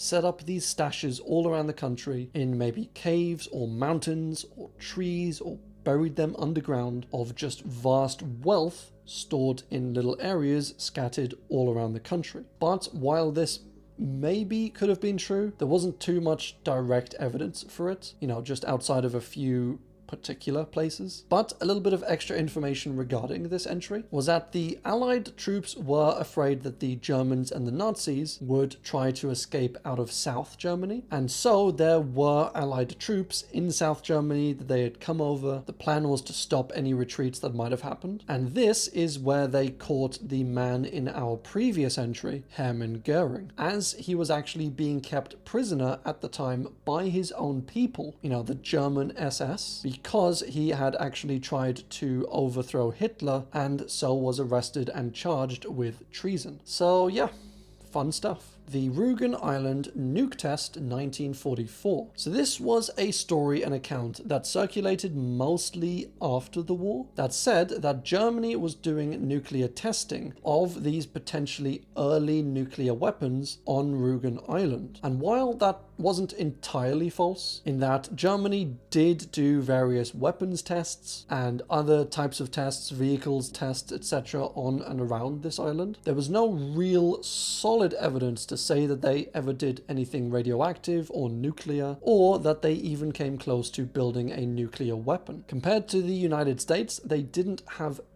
anywhere near the available wealth or resources or manpower to dedicate to something like this. Like, just as a comparison, the United States Project Manhattan, had around $2 billion in funding, and that was in 1940s money, which is around $27 billion today. Whereas the German nuclear project only had around $24 million in today's money, meaning that the United States dedicated roughly 1,000 times as much money to its nuclear project as the Germans did. Project Manhattan also employed almost 130,000 personnel, and these were obviously builders, engineers, scientists, just all sorts of people, with the Germans utilizing only a few thousand people. And it should be noted that the Germans didn't really even want to work on this. Like, in their eyes, it was almost a waste of money. Like, they thought no one could realistically, by the time the war is up, make a nuclear bomb. And even if this was possible, Germany, as I said, didn't have the money, they didn't have the resources to fund a research project like this. And so they thought, if this happens, it happens, but the best way for us to win the war now is to focus all of our money and resources on producing things, better tanks, faster airplanes, more reliable guns. And so that is the main direction that they took. which did kind of work out. They were quite innovative with a bunch of the production stuff. As, just for one example, the Germans actually invented the first ever jet airplane, which powered the plane with jet engines, as opposed to the old piston, propeller engines. And these jet engines were able to fly faster and higher than the Allied planes at the time. And this was all down to German research, German ingenuity, and so that seems to be where they focused most of their time and resources, with also, as we learnt, some focus going on black magic and occult stuff, but notably not nuclear stuff. Tier 6, Gertrude Silver Disappearance. So Gertrude Silver was a fantastic pilot who was part of the WASP program, or the Women Air Force Service Pilots. And she was quite an experienced pilot. She wasn't a beginner by any means, having over 500 hours of flight experience. And she was tasked with, on this particular mission, of taking this warplane from the west coast in California over to the east coast in New Jersey. And from there, I'm guessing it would be taken by the Air Force over to France and Germany. But her mission was basically just to fly cross-country. And she was seen at the time at this particular airfield in California. She was seen getting minor repair work done on the cockpit, and then they confirmed her for takeoff, and she was never seen again. Nobody technically saw her take off, but I think it's very likely that she did. Like, she was cleared for takeoff, her plane wasn't on site anymore, so it seems like she went into the plane, took off into the air, but what happened after this, we don't really know. And it wasn't until 4 days later that she was actually reported missing, and this was mostly due to just like a mix-up and a confusion with some of the flight logs and the flight schedules. But she wasn't reported in New Jersey, she wasn't in California, there'd been no sightings of a plane crash or of a wreckage or of a lost woman or anything like that. And so immediately they started one of the largest searches during the war for Gertrude and her plane. They used over 150 aircrafts, flying between them an estimated over 1,000 hours, and this was all just flying around, looking down, trying to find her. But as I said, they didn't find the wreckage, they didn't find any clues, they didn't find just anything. They also did underwater searches, they did dives, they did sonar surveys, but still nothing turned up. And to this day, she remains the only WASP member to be confirmed missing in action. Mad Jack, officially known as Lieutenant Colonel John Malcolm Thorpe Fleming Churchill, but nicknamed Mad Jack, which I think anyone with a name that long should be legally required, forced to go by a nickname. It's just ridiculous. Who has that many names? But he, quite rightly I think, earned the name Mad Jack, as he was known to enter into battle wielding his Scottish broadsword and a longbow, and of playing bagpipes both before, during and after certain battles. So one time him and his unit fought in the Battle of France, with Mad Jack killing a bunch of German soldiers with his sword, with his longbow, and he successfully ambushed a group of Germans near Lepinat. So him and his unit were, sneaking around, and he initiated the ambush, the attack, by shooting and killing a German soldier with his longbow, which was the last time that a longbow kill was ever recorded in Western military history. Then he volunteered as a commando to do these raid missions on Norway, with him playing the bagpipes often during the landing and then just charging at the enemies with his broadsword. And throughout the year he did very similar raids and missions. He always brought his sword with him and his bow and his bagpipe, and he led several successful attacks on various Axis positions in most notably Italy and Yugoslavia. Then towards the end of the war, his unit ended up being overrun by Germans, and they captured him. And as he was being overrun, he basically surrendered, and the Germans found him standing there just playing his bagpipe. He was eventually released at the end of the war, once Germany obviously lost, but he seemed to be an absolute unit, an absolute nutter, and quite rightly have earned the moniker Mad Jack. And another little bit of information about this one is that he actually had this saying that he used to say, and that was that any officer who goes into action without his sword is improperly dressed, which is just so damn cool. MI6 Occult. So from what I can tell, MI6's interest in the occult, in black magic, and just strange things in general was really a response to the Nazi interest in it. Like, the Allied countries didn't really take this seriously, but the Nazis did, and the Allies knew that the Nazis did, but also the Nazis knew that the Allies knew that the Nazis did. So that's all to say that over these years during the war, there was often like this massive 5D chess sort of thing going on, where, like, for example, the Nazis would start looking into mind control, and then from the Allies' perspective, they weren't really sure if the Nazis were actually interested in mind control, or if they were just doing this to bait out some,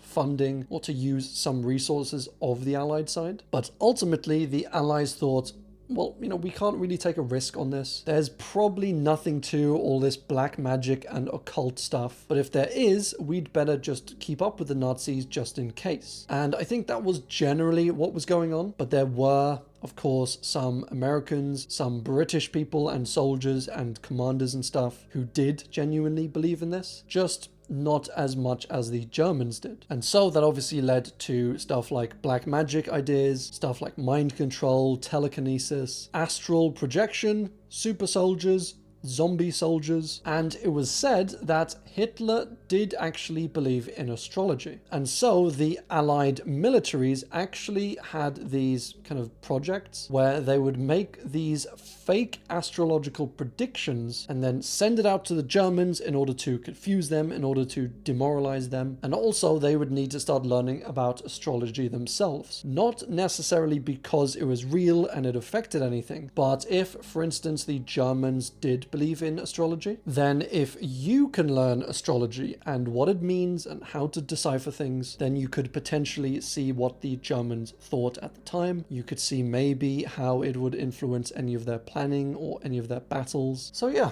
a very strange time. The Yamashita Gold. So we've covered various gold stashes and collections, etc., but they've mostly all been by the Germans, whereas this entry refers to this ton of gold and naturally riches and art and artifacts, etc., that the Japanese apparently collected from all over Asia, and they stored in the Philippines in these caves and tunnels and secret hiding spots. And they did this as the Allies were approaching, and their plan, as always, was to store it secretly down here. Then in case we lose the war, we can come back to it in secret and sell it, use it to fund a new country or something. But again, we're not sure if these stashes really ever existed, and if they did exist, whether they're full of gold now, or whether they'd been looted, or how numerous they were, or if they were ever collected by the Japanese. But there were a few accounts over the years, mostly in the 70s, of people finding these like little stashes of gold here and there, and this further fueled, I think, these rumors of huge stashes somewhere out there, an entire cave filled with gold or something, which there was never really any massive evidence for. But actually, one of the guys who found one of these stashes, he later ended up suing the former president of the Philippines, because he said, when I found this stash, he just sent over people, sent over government officers, and they just confiscated the gold off me. And so he was accusing this former president of basically being corrupt, of taking the gold for himself. And so it's somewhat likely that some of this might have happened more and more over the years, with just the government themselves taking these stashes, taking the gold. But as of today, we're not really sure. The fate of the Polish royal treasures. So I won't spend too long on this one, because it's fairly similar to some of the other entries in this iceberg. But basically, during the German invasion of Poland, they ended up moving a bunch of their treasures, a bunch of their gold and valuables. They ended up moving it to safe places or to hidden places like monasteries and chapels and nunneries, or in random people's homes, or buried in the ground. And so over this time, with the initial invasion of Germany and then the Warsaw Uprising, which led to bombing of certain buildings, more attacks by the Germans, the destruction of the royal castle in Warsaw, for example, and then the later Soviet communist invasion of Poland. As you can imagine, many things got lost, got misplaced, got moved around, and one of these things was the Polish royal treasures, which were, after all this, never seen again. Which really is a shame because they were some very cool items, but hopefully they are found and they turn up sooner or later. Colored Nazi trees. So this entry is very interesting, and it refers to these trees that were planted in the late 1930s in Germany during Nazi rule, and as you can see here, the surrounding trees are all evergreen, meaning that they stay green and full all year round. So these groups of people, we don't really know exactly who planted them, but they planted these other trees called larch trees, and they are like normal trees in that they go yellow and red and orange during the autumn. And so during the autumn, as you can imagine, these trees in the middle, they change from green to yellow, red and gold, and it forms this particular symbol, this very hateful symbol, all within the trees. But since you were only able to see this like for a few seasons every year, or for a few months every year, and it had to be seen in planes flying above, looking down, and since commercial flying wasn't really available back then, it was really quite a while before this was discovered, and it wasn't until the 1990s that they ended up getting cut down and replaced. Operation High Jump. So from what I can tell, Operation High Jump was a shortish military operation conducted by the United States basically to send ships and submarines down to the Antarctic. And this was to officially, it was to set up a few bases to test Antarctic conditions and to do some general research. But this has obviously led to tons of rumors about secret military bases down there, about crashed alien crafts, and about the development of alien or strange technology, and about all other types of crazy experiments like time travel, quantum jumping, which is just like that, but quantum. But this rumor and these ideas likely were at least kind of spawned with some of the German ambitions in coming down here. So Germany also, in the lead up to World War II, they had ships come down here, they had submarines, they actually were looking to start a secret submarine base, but for various reasons they had to, they initially tried to kind of speed up the creation of this because Hitler promised them enough time before he started the war, and then he didn't give them that time because he invaded Poland, and so they basically had to abandon this submarine station. The British later found this secret underground cave and they ended up destroying it, but that's, as far as we can tell, just kind of as far as everything went. So as with a lot of these semi-secret operations, there is a whole lot of secrecy, a whole lot of rumors and theories and whispers surrounding it, about what really took place down in the Antarctic, what secrets are still there to this day, but there's not too much evidence for that, and it seems like the worst things perhaps they were doing is probably something like kidnapping penguins. The Alexandra Land Base purpose. So Alexandra Land Base is a wild piece of World War II history where the Germans basically stealthily sailed up around Europe up to this little island, which is technically Russia, but it's more or less in the Arctic Circle. And they actually set up a weather base there, reading weather patterns and temperature readings, sea temperatures, as well as lots more. And they used all of this information to help them with forward planning, with troop movements, with certain battle or attack dates. And the interesting thing is that nobody knew they were up there. So even though they were up towards Russia, first of all, nobody in Europe knew that they were up there besides obviously Germany themselves. The UK didn't know, Russia also didn't know, and so they were like this little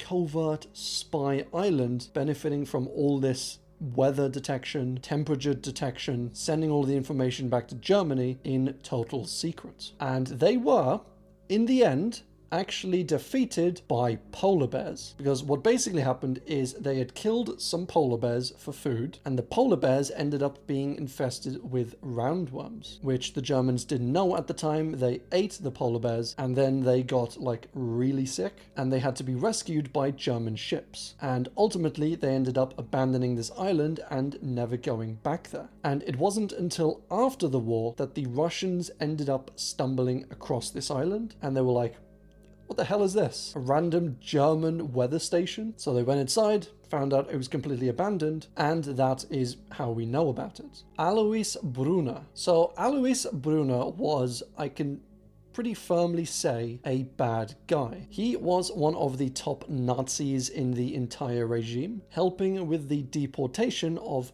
hundreds of thousands of Jews from France, Greece, Slovakia, Austria, and of course Germany. And so, as you can imagine, when the war ended, the Allies were super keen on getting their hands on him, but he ended up successfully fleeing Germany. And as the Allies were closing in, he, changed his hairstyle a little bit, faked his identity, and he used that in order to escape Germany and made his way out of Europe and into the Middle East. And strangely enough, before he actually ended up arriving in the Middle East, it was later reported that they did actually arrest him, but because of an apparent mistaken identity, like they thought that he was this guy, but then he actually convinced them that he wasn't, they actually released him, only finding out later that they were like, damn it, that was the guy. But then by this point, he is in the Middle East. So anyway, he arrived in Syria by like 1954, and he basically spent the rest of his life there, living in Damascus under the protection of the Syrian regime. He was sentenced to death in 1954 by a French court, and so he knew exactly what being deported meant. But Syria simply refused to deport him, despite constant requests from France, from Germany, and Israel. And it even came to the point where twice Mossad ended up trying to assassinate him with these letter bombs, which they mailed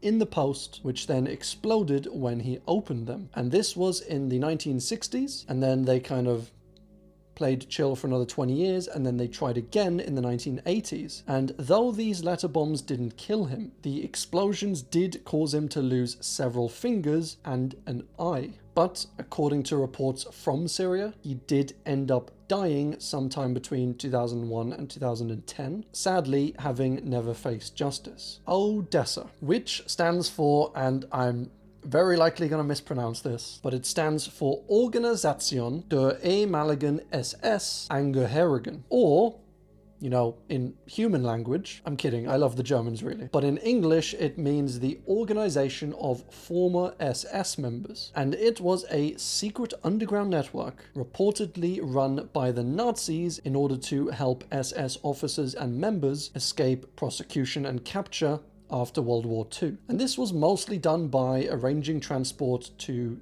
different countries and secret escape routes referred to as rat lines, which is very fitting for the Nazis, I think. But secret routes and transports to South America, to Asia, to the Middle East were all arranged for Nazi soldiers and upper middle management people, often helping them flee south through Italy or Spain. And several high-ranking Nazis were actually able to escape through these means, like for example Adolf Eichmann, who was a top officer in the SS, Joseph Mengele, known as the Angel of Death, who used to perform these messed up surgeries and experiments of all kinds on prisoners, especially those in Auschwitz, as well as Klaus Barbie, who we covered earlier, who was the man in charge of the torture of French resistance leader Jean Moulin. And all of these people and more disappeared through these means, with the Western powers and Israel through Mossad essentially hunting these people down wherever they went, and actually successfully found a whole bunch of them, either extraditing them back to Europe in order to face trial, or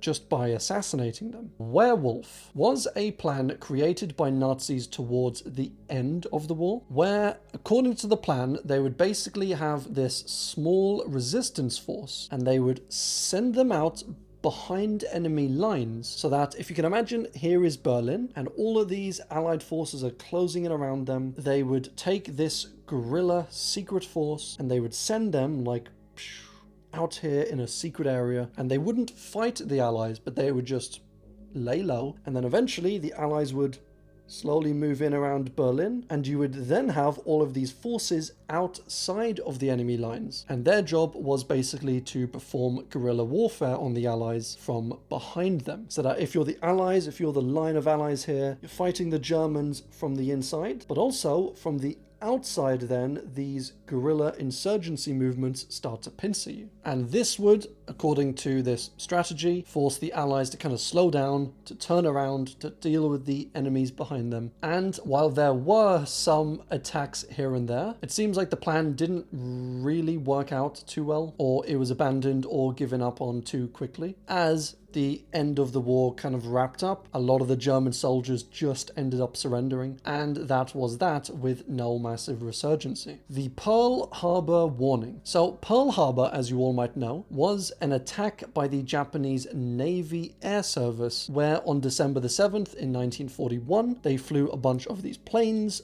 over from Japan to Hawaii, and they bombed the US Pacific Fleet, destroying 19 Navy vessels, 188 aircrafts, and killing an estimated 2,400 Americans, with this obviously being the event that kicked America into the war. But the cause for this, like, there were many investigations over the years that tried to figure out how the US could have let this happen, and what they basically found out, like the conclusion that they came to, was that there was huge amounts of incompetence, of underestimating the Japanese capabilities, and of communication failures, both between different groups in the Pacific and between the Pacific groups and the mainland. And there was found to be a overall lack of funding, so in terms of manpower, in terms of intelligence, and all of these were determined to be basically the reason that the Americans didn't see this coming. And so because of this massive failure, this lax insecurity almost, this started to bring up certain theories, certain questions about, was the US actually in on it? You know, did they let this sort of attack happen in order to give America this solid excuse to enter the war? Like, they weren't saying that America themselves flew these planes and bombed themselves, but they were saying, look, with all the information you had, you knew Japan was being aggressive, you knew they were likely going to plan an attack of some sort soon, and still you didn't defend at all Hawaii. And so people did accuse them of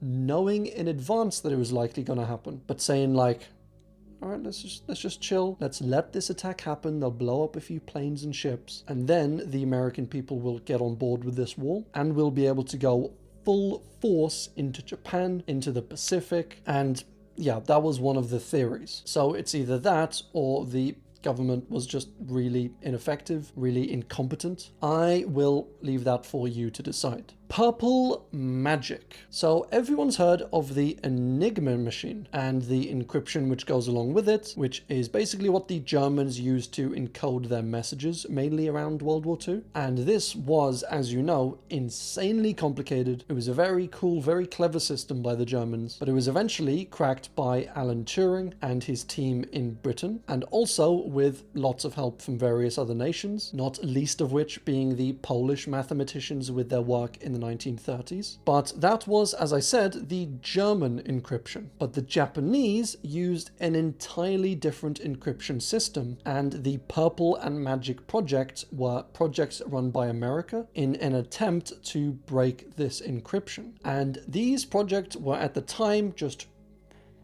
massively hush-hush, and the information within and even about magic was completely limited, restricted. Only a few of the top officials in the United States even knew about it, one of which was obviously the President FDR. But documents regarding this project were basically disguised, and if they weren't disguised, then they were protected with the highest level of classification, reading on the front for magic eyes only, which I just think sounds super cool. But it was in 1940 that this Japanese diplomatic cipher was cracked, and so the Allies were able to read all of this certain type of message that was being sent out by Japan all around the world, including, as we covered in our last entry, some potential information about Japanese aggression, about some planned attacks that they wanted to do. And this was all in the lead up to Pearl Harbor. And it's interesting, the mainland in the United States actually told some of the US forces in the Pacific that they believed there would be a massive attack by Japan or an act of aggression by Japan in just the next few days, which their timeline was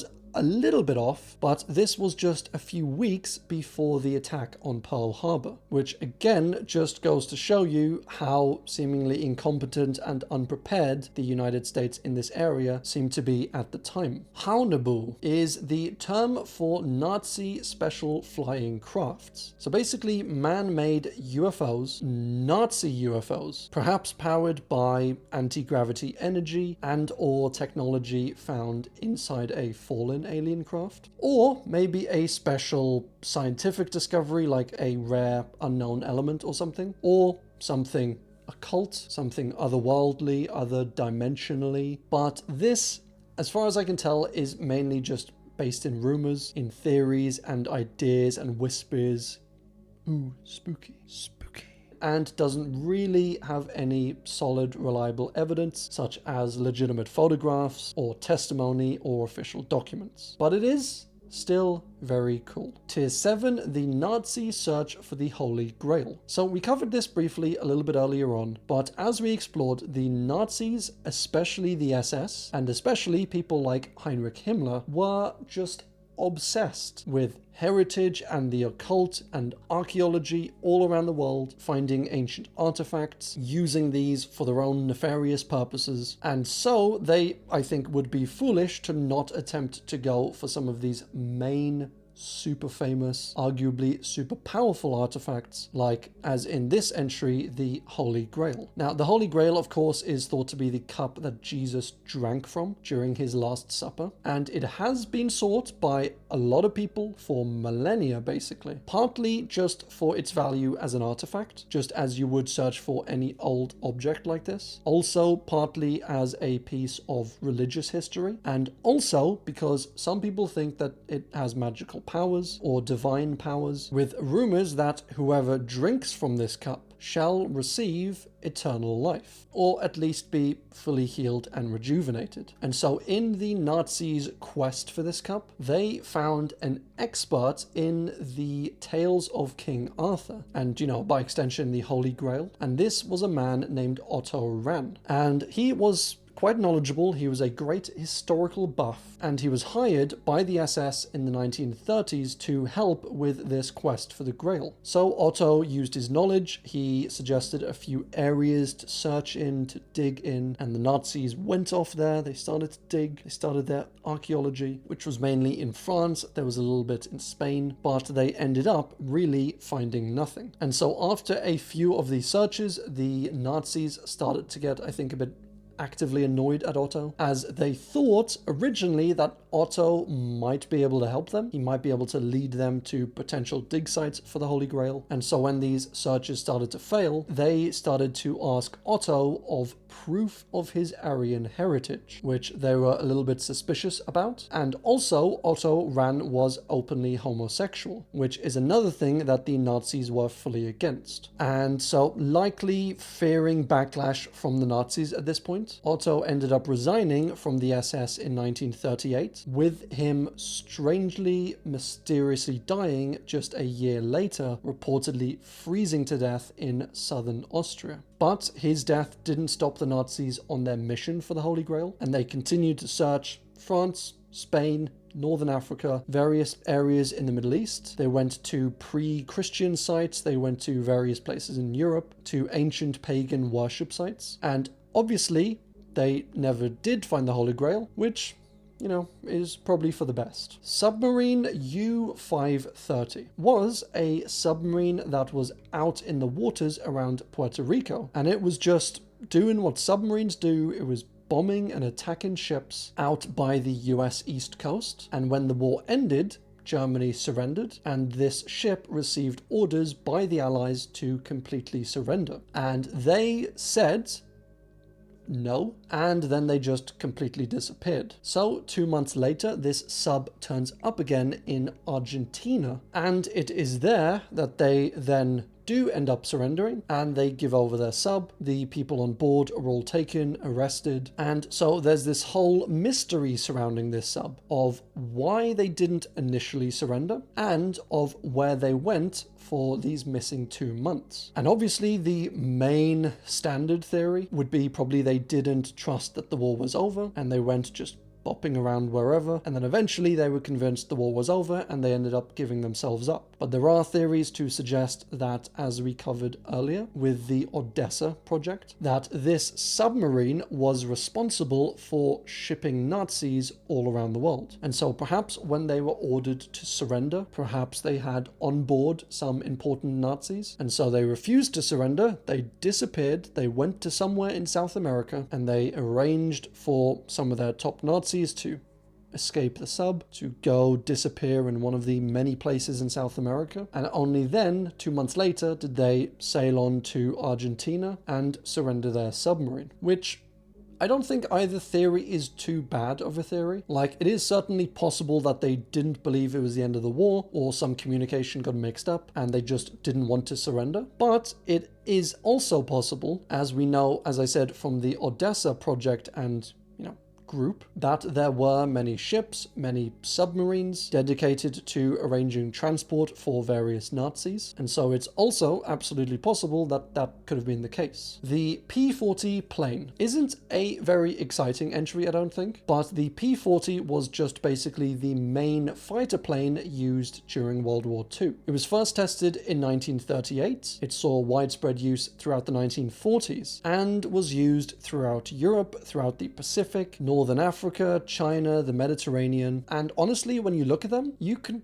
kind of see why. They are super iconic. I think they give off a very Top Gun sort of feel, and they were fast, they were sturdy, they were flexible, they were reliable, well made, and that's the P-40. A fantastic piece of history and a fantastic plane. The Kecksburg UFO. So this was something we very briefly touched on way higher up in the iceberg, and that was in regards to the first entry, Die Glocke, or the bell in German. But this event took place in 1965, which was obviously long after the war, but this was where a fireball was seen flying across America and Canada, with it eventually crash landing down in Kecksburg, Pennsylvania. And witnesses at the time said that they saw a strange glowing metal craft with this strange writing on in the woods that some people described as an acorn and still others described it as a bell. And then, of course, the US military quickly came in, they secured the whole area, they cleaned up the scene, taking this debris with them, and officially the military said that this was either a meteor flying through the air on fire, crash landing, or it was a piece of fallen satellite debris. And so they secured it, they took it away, they left the area. But since then, there have been many people that have said that this was either a UFO of some kind, or more specifically, an alien UFO, or that because this was bell-shaped, and you have this strange thingy in Nazi Germany, you know, Die Glocke, the bell, there were some theories that the Allied side, perhaps America, had confiscated Die Glocke from Nazi Germany, and the original Die Glocke might have been an alien landed craft. It might have been some sort of technology that the Nazis were working on, and so somehow this ended up escaping, or this was being piloted by someone, and this just went out of control. It ended up crash landing, and naturally, as they always do, the American government ended up securing it, taking away any evidence, and forever leaving the question in people's heads, what exactly was in the sky that night. The Scandinavian ghost rockets. Were these rockets, or I should say rockets seen in the skies all over Sweden, mainly, but also over Finland and a few other countries in 1946. And as you can see, they kind of look like rockets. Like, kind of. They look like they're being fired from somewhere else entirely and then coming down and landing around here. Or they might be small meteors of some kind, or asteroids, or partial satellites falling down to Earth. But this was in total around 2,000 reported sightings in 1946, with a ton of them having also been confirmed via radar. So the people for sure weren't making this up completely, but just exactly what these ghost rockets were, you know, rockets or ghosts or meteors or asteroids, we are not entirely sure. Yangqiangjong. So this is a very interesting entry that involves this man, Yangqiangjong, who was a Korean man living in Manchuria, this area, in 1938. And Manchuria at the time was controlled by the Japanese, and so when he turns 18, he is forcibly conscripted into the Japanese army. Then come 1939, Young fights in the battles of Khalkhin-Gol, and these battles are involving the Soviets. And soon he is captured by the Soviets and sent to a gulag labor camp in the Soviet Union. And he stays here for a few years, and then because the Soviet army needs more soldiers, they end up taking him out of this camp and forcing him to fight on the front lines for the Soviet army. So he goes off, he fights in the Third Battle of Kharkov in Ukraine, and here the Soviets lose against the Germans, and Young is captured by the German army. They take him prisoner, and they soon place him in a special division, which is the 709th Infantry Division for non-German conscripts. And it is here that he fights in Normandy, France, for the Germans, and then soon gets captured by the American army and is held in a British prisoner of war camp until the end of the war. And after the war, he moves to the United States and lives in Illinois for the rest of his life. And the evidence around this guy, around this case, is a little bit iffy. Like, there is absolutely evidence for him. He's not completely made up, but it is very hard to find exact records of where he went, what happened to him. But if they are true, like, it's hard to tie gulag records in the Soviets with prisoner of war camp records in Germany with frontline conscripts. They didn't really keep records that well, apparently. But this would make Young the first and only person in World War II to fight for both the Japanese and the Russians and the Germans. And I personally absolutely believe it and think it is an incredibly cool story. Now on to the final tier, Tier 8, and the first entry is the Nazi Bigfoot / Yeti searches. Nazis, Nazis, Nazis. When will they ever learn? So it shouldn't surprise you, what with all the occult interest and black magic and archaeology and aliens and all that sort of stuff that the Nazis were into. You know, astrology, sun gun. Like, it shouldn't surprise you that they were also making efforts to track and capture Bigfoot and the Yetis. And the most notable expedition for this purpose was led by the SS officer Ernst Schaefer in 1938. He and his team traveled to Tibet under the official reason of studying animals and plants, etc. But really, they were there for the Yeti. And apparently, they found and collected various footprints, various Yeti specimens, as they called them, and they took it all back to Germany to study and work on it. And now it should be said that whether you do believe in Yetis or not, that there was no real evidence that the Nazis had actually secured any evidence of them, any specimens of them, and what they did find was thought likely to be like yak skin, yak hides, but that probably didn't bother them at the time. And the Nazis were partly doing this for discovering a new species, but also partly for their idea about Aryan heritage. So they thought the Yeti somehow linked back historically to the Aryan race, and maybe, I don't know, the Aryan ancient people mated with a gorilla or something, and the Yeti were like the offspring of these Aryans. Like, I don't know exactly what they would think. They would just apply their crazy Nazi logic to this and somehow make it prove the ancient superiority of the Aryan race. But that was the ultimate search for the Yeti. Aleister Crowley in World War II. So Aleister Crowley, as you might recall, if you have watched my Alien Iceberg, was big into the occult, into strange occurrences, into black magic, that sort of thing. And during World War II, there was some evidence that he actually approached the British intelligence, offering to use magic and curses and the occult in order to help them win the war. And so he offered to put as just one example, he offered to put a black magic curse or a hex on Hitler himself in order to, if not kill him, then at least bring him bad luck. But also, he suggested various forms of psychological warfare on the Germans and of posting symbols and writing spells, etc. in various forms of media in order to deflate the Germans' morale and to boost the Allies and to ultimately, he said, win them the war. And there's no actual evidence that MI5 really took him seriously on this, but there is some evidence that they did bring Aleister in to speak with them about all of this stuff, because as we've covered, the Nazis were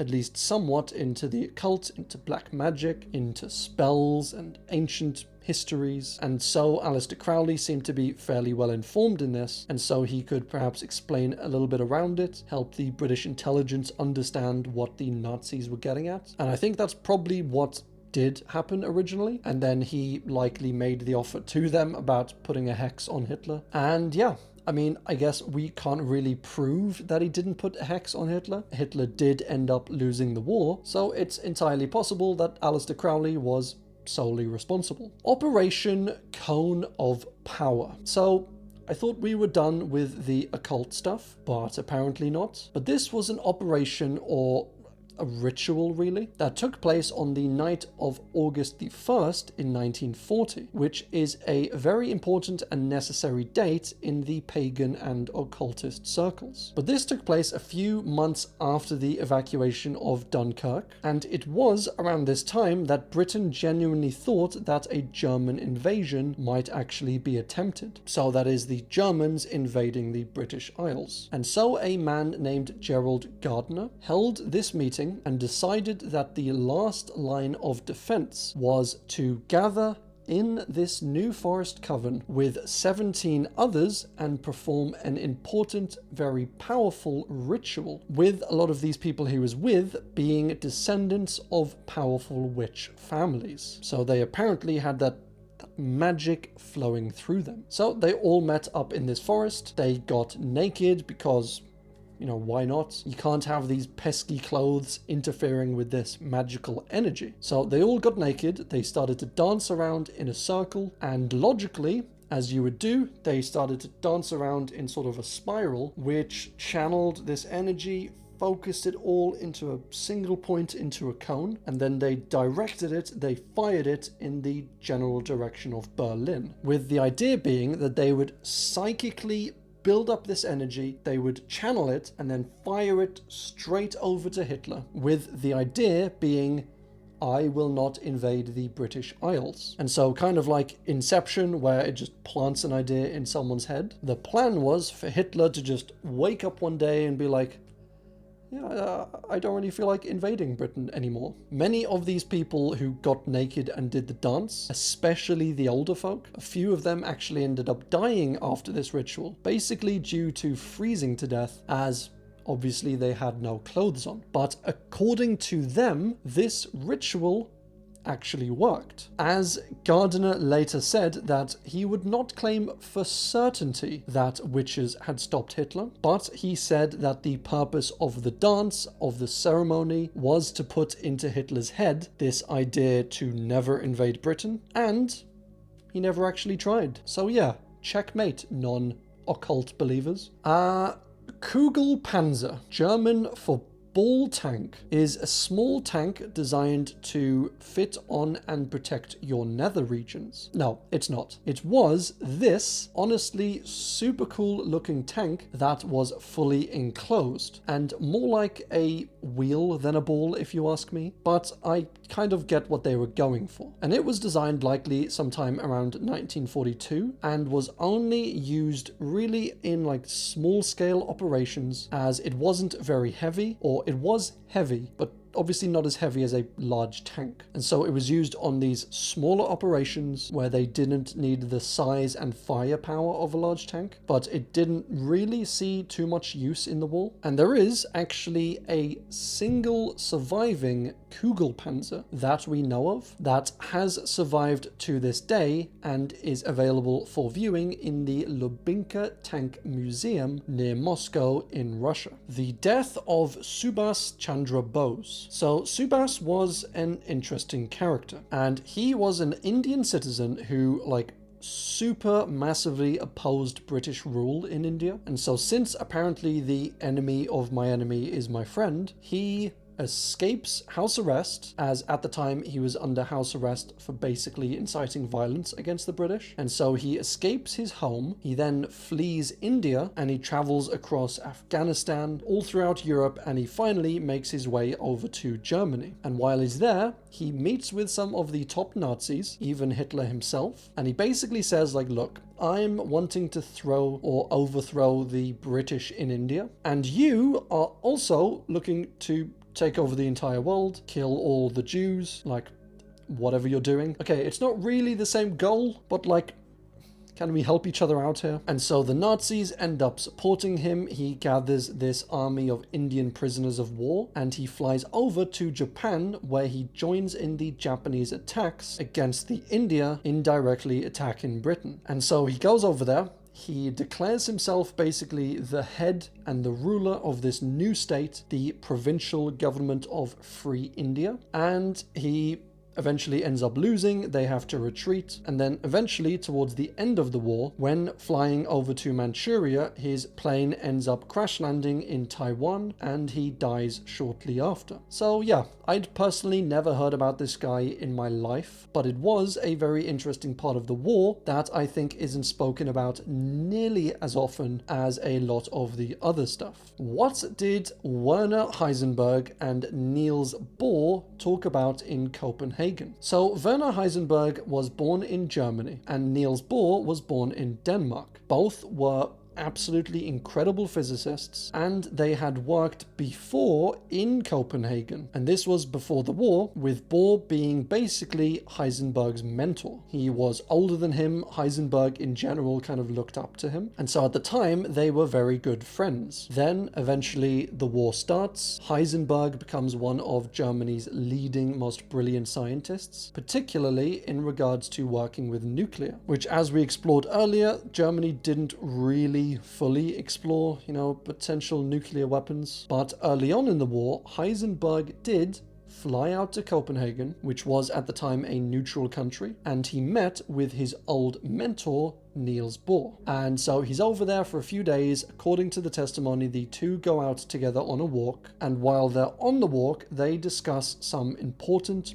private details. They talk about a few different topics, and then they, for some reason, have some disagreement, and the meeting is called off early. Bohr himself actually ends up later flying over to America in order to help them with their nuclear efforts in the war, but what exactly these two talked about on their walk isn't entirely clear. Some say that Heisenberg was simply trying to discuss how feasible a nuclear weapon might be, so he went from Germany over to his old mentor, trying to kind of pick his brain about how to create a nuke, and maybe Bohr was so disappointed in him for being a Nazi and so just got mad at him, called off the meeting. That is always one possibility. Another one said that Heisenberg was just so confident, he was so full of himself at how amazing the German nuclear project was, that perhaps he asked Bohr to actually join him in Germany in order to help him create this nuke. And then Bohr got mad, he went to America to help them, and that is also one theory. And Bohr himself was actually half Jewish, so asking him to go back with you to Nazi Germany probably isn't the best idea. But yeah, with Bohr going over to Germany, with him basically assisting Robert Oppenheimer with the Manhattan Project, and acting as somewhat of a father figure to a younger scientist, and actually one of my favorite scientists of all time, Richard Feynman. This helped America develop these nukes, and helped put an early end to the war, obviously, especially in Japan. But what was exactly talked about on that day, we still don't exactly know. Operation Overlord crossword puzzle incident is, I think, a very fun entry, and this is in regards to the D-Day crossing, which after the German invasion of the Soviet Union, the Soviets basically said to the Allies, like, look, I'm over here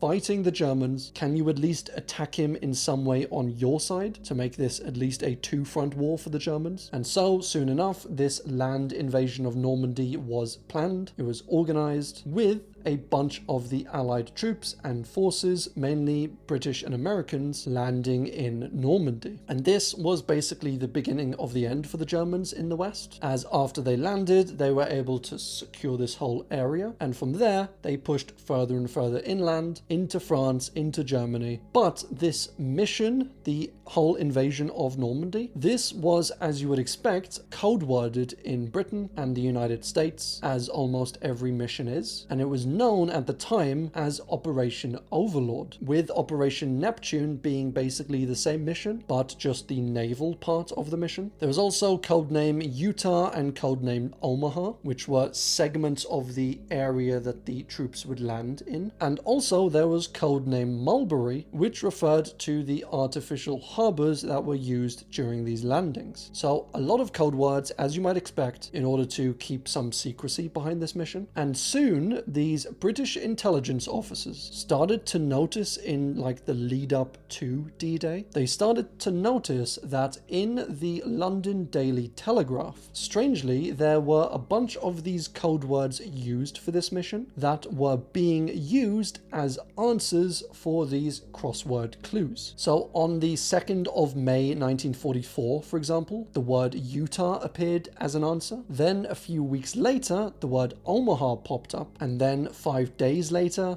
Overlord, 3 days later, Mulberry, and just 2 days before D-Day, they noticed that Neptune was one of the answers for this crossword puzzle. And so, maybe 1 or 2 might be a coincidence, but having 5 like this just before the operation, MI5 were like, wait a minute, and they started to investigate the lead crossword creator, a man named Leonard Dorr, who they suspected of espionage and of being a spy for Germany, of leaking these code words to the German sources via something as innocuous as a newspaper. And so he ended up being arrested, being interviewed, being kind of interrogated, and he said, because he was a headmaster, he said, I get a lot of the answers for these crosswords from my students, and it's possible that these students were hanging around a bunch of soldiers in the area, and perhaps 1 or 2 of them were talking about different operations, code word, Overlord, and then the kids ended up overhearing them and submitting them as answers, which,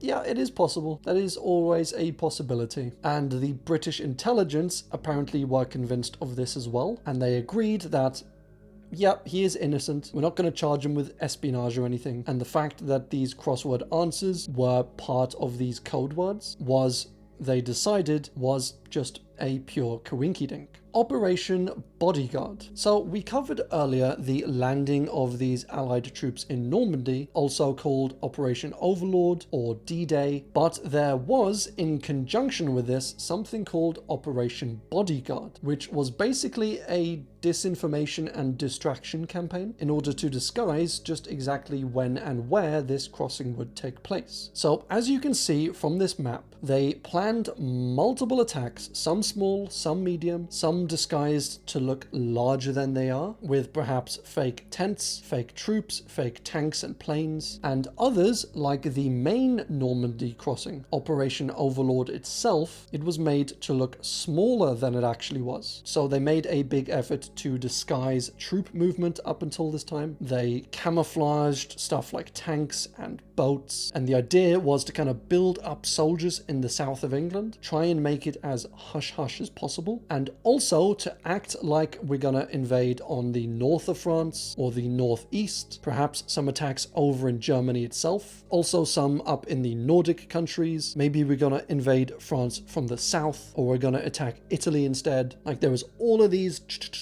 popped up everywhere, all in an attempt to make the actual crossing as successful as possible. There was also a fake plan set up to cross over in Calais, which was thought partly by the Germans to be the best crossing point, as it was the shortest distance between France and England. And so they set up loads of troops up there, they had loads of loud movements, they didn't hide anything, and that made a lot of the Germans think that, oh crap, the crossing is happening in Calais, but then actually it was happening in Normandy. So they did kind of bamboozle the Germans with this one, and it was a success. They ended up landing on Normandy, as you know, setting up base there, taking back all of France, marching into Germany, and eventually winning the war. Disguised pillboxes. So in World War II, all of these pillboxes, these concrete defensive structures, were built all over Britain at strategic points. And they were basically just super durable. They were solid concrete. They couldn't easily be shot through or bombarded. And they had all of these hidden, like, little windows, little lookouts that were used by the soldiers to firstly step up to get kind of a better angle on the people. And also on the inside of them, a lot of them had little ledges for their elbows so that they had somewhere to rest their elbows as they defended their land. And because these pillboxes would typically look quite obvious, you know, you have them in the middle of a field or something and you have just a big flat grey concrete structure, like, it would have been pretty obvious to any invading Germans. And so because of this, there were loads of these up and down Britain that were disguised in various ways. This one, for example, being dressed up as like a car shop, this one as a regular old shop on the corner, this one as a tourism information center in London, which is actually hilarious when you think about it. You know, you have the German invaders who are kind of tourists and they will come here for information. Classic British humor. There was also this one of an old wooden shack. There was this one of a fake abandoned house that was literally built like all broken up like this. So the Germans, obviously, if they did invade, they would come along, see this rundown abandoned house. They wouldn't think anything of it. But no, it is a fully structurally concreted, secure structure that would have been one of the many fight back points that the British would have been able to utilize against the Germans. And yeah, they built these, as I said, all up and down Britain in various different styles and various different disguises, serving, I guess, a second purpose, being that if the Germans did invade and they found a few of these were actually pillboxes, then I think they would just get super paranoid and start to doubt every single building they came across for the entire rest of the war. You know, after a few of these, if there's like a random shop front, that might be a pillbox, so they have to be careful. If there's a shed over here, that might be a pillbox. If there's a cow standing in a field, might just be a pillbox with a guy standing inside. And they even did something like this, which was they built a pillbox into this old castle. So honestly, very, very cool. And that is all we have time for. Boy, this has honestly been a long one, but also a very fun and informative one. We have now covered both World War I and World War II. So next, I think it makes sense for us to go on to the next major significant war that started. And this was basically towards the end of World War II, that being the Cold War with the Soviet Union. But until then, I hope you are all having a fantastic day. Do like and subscribe so you stay tuned for when these next videos come out. And as always, thanks for watching.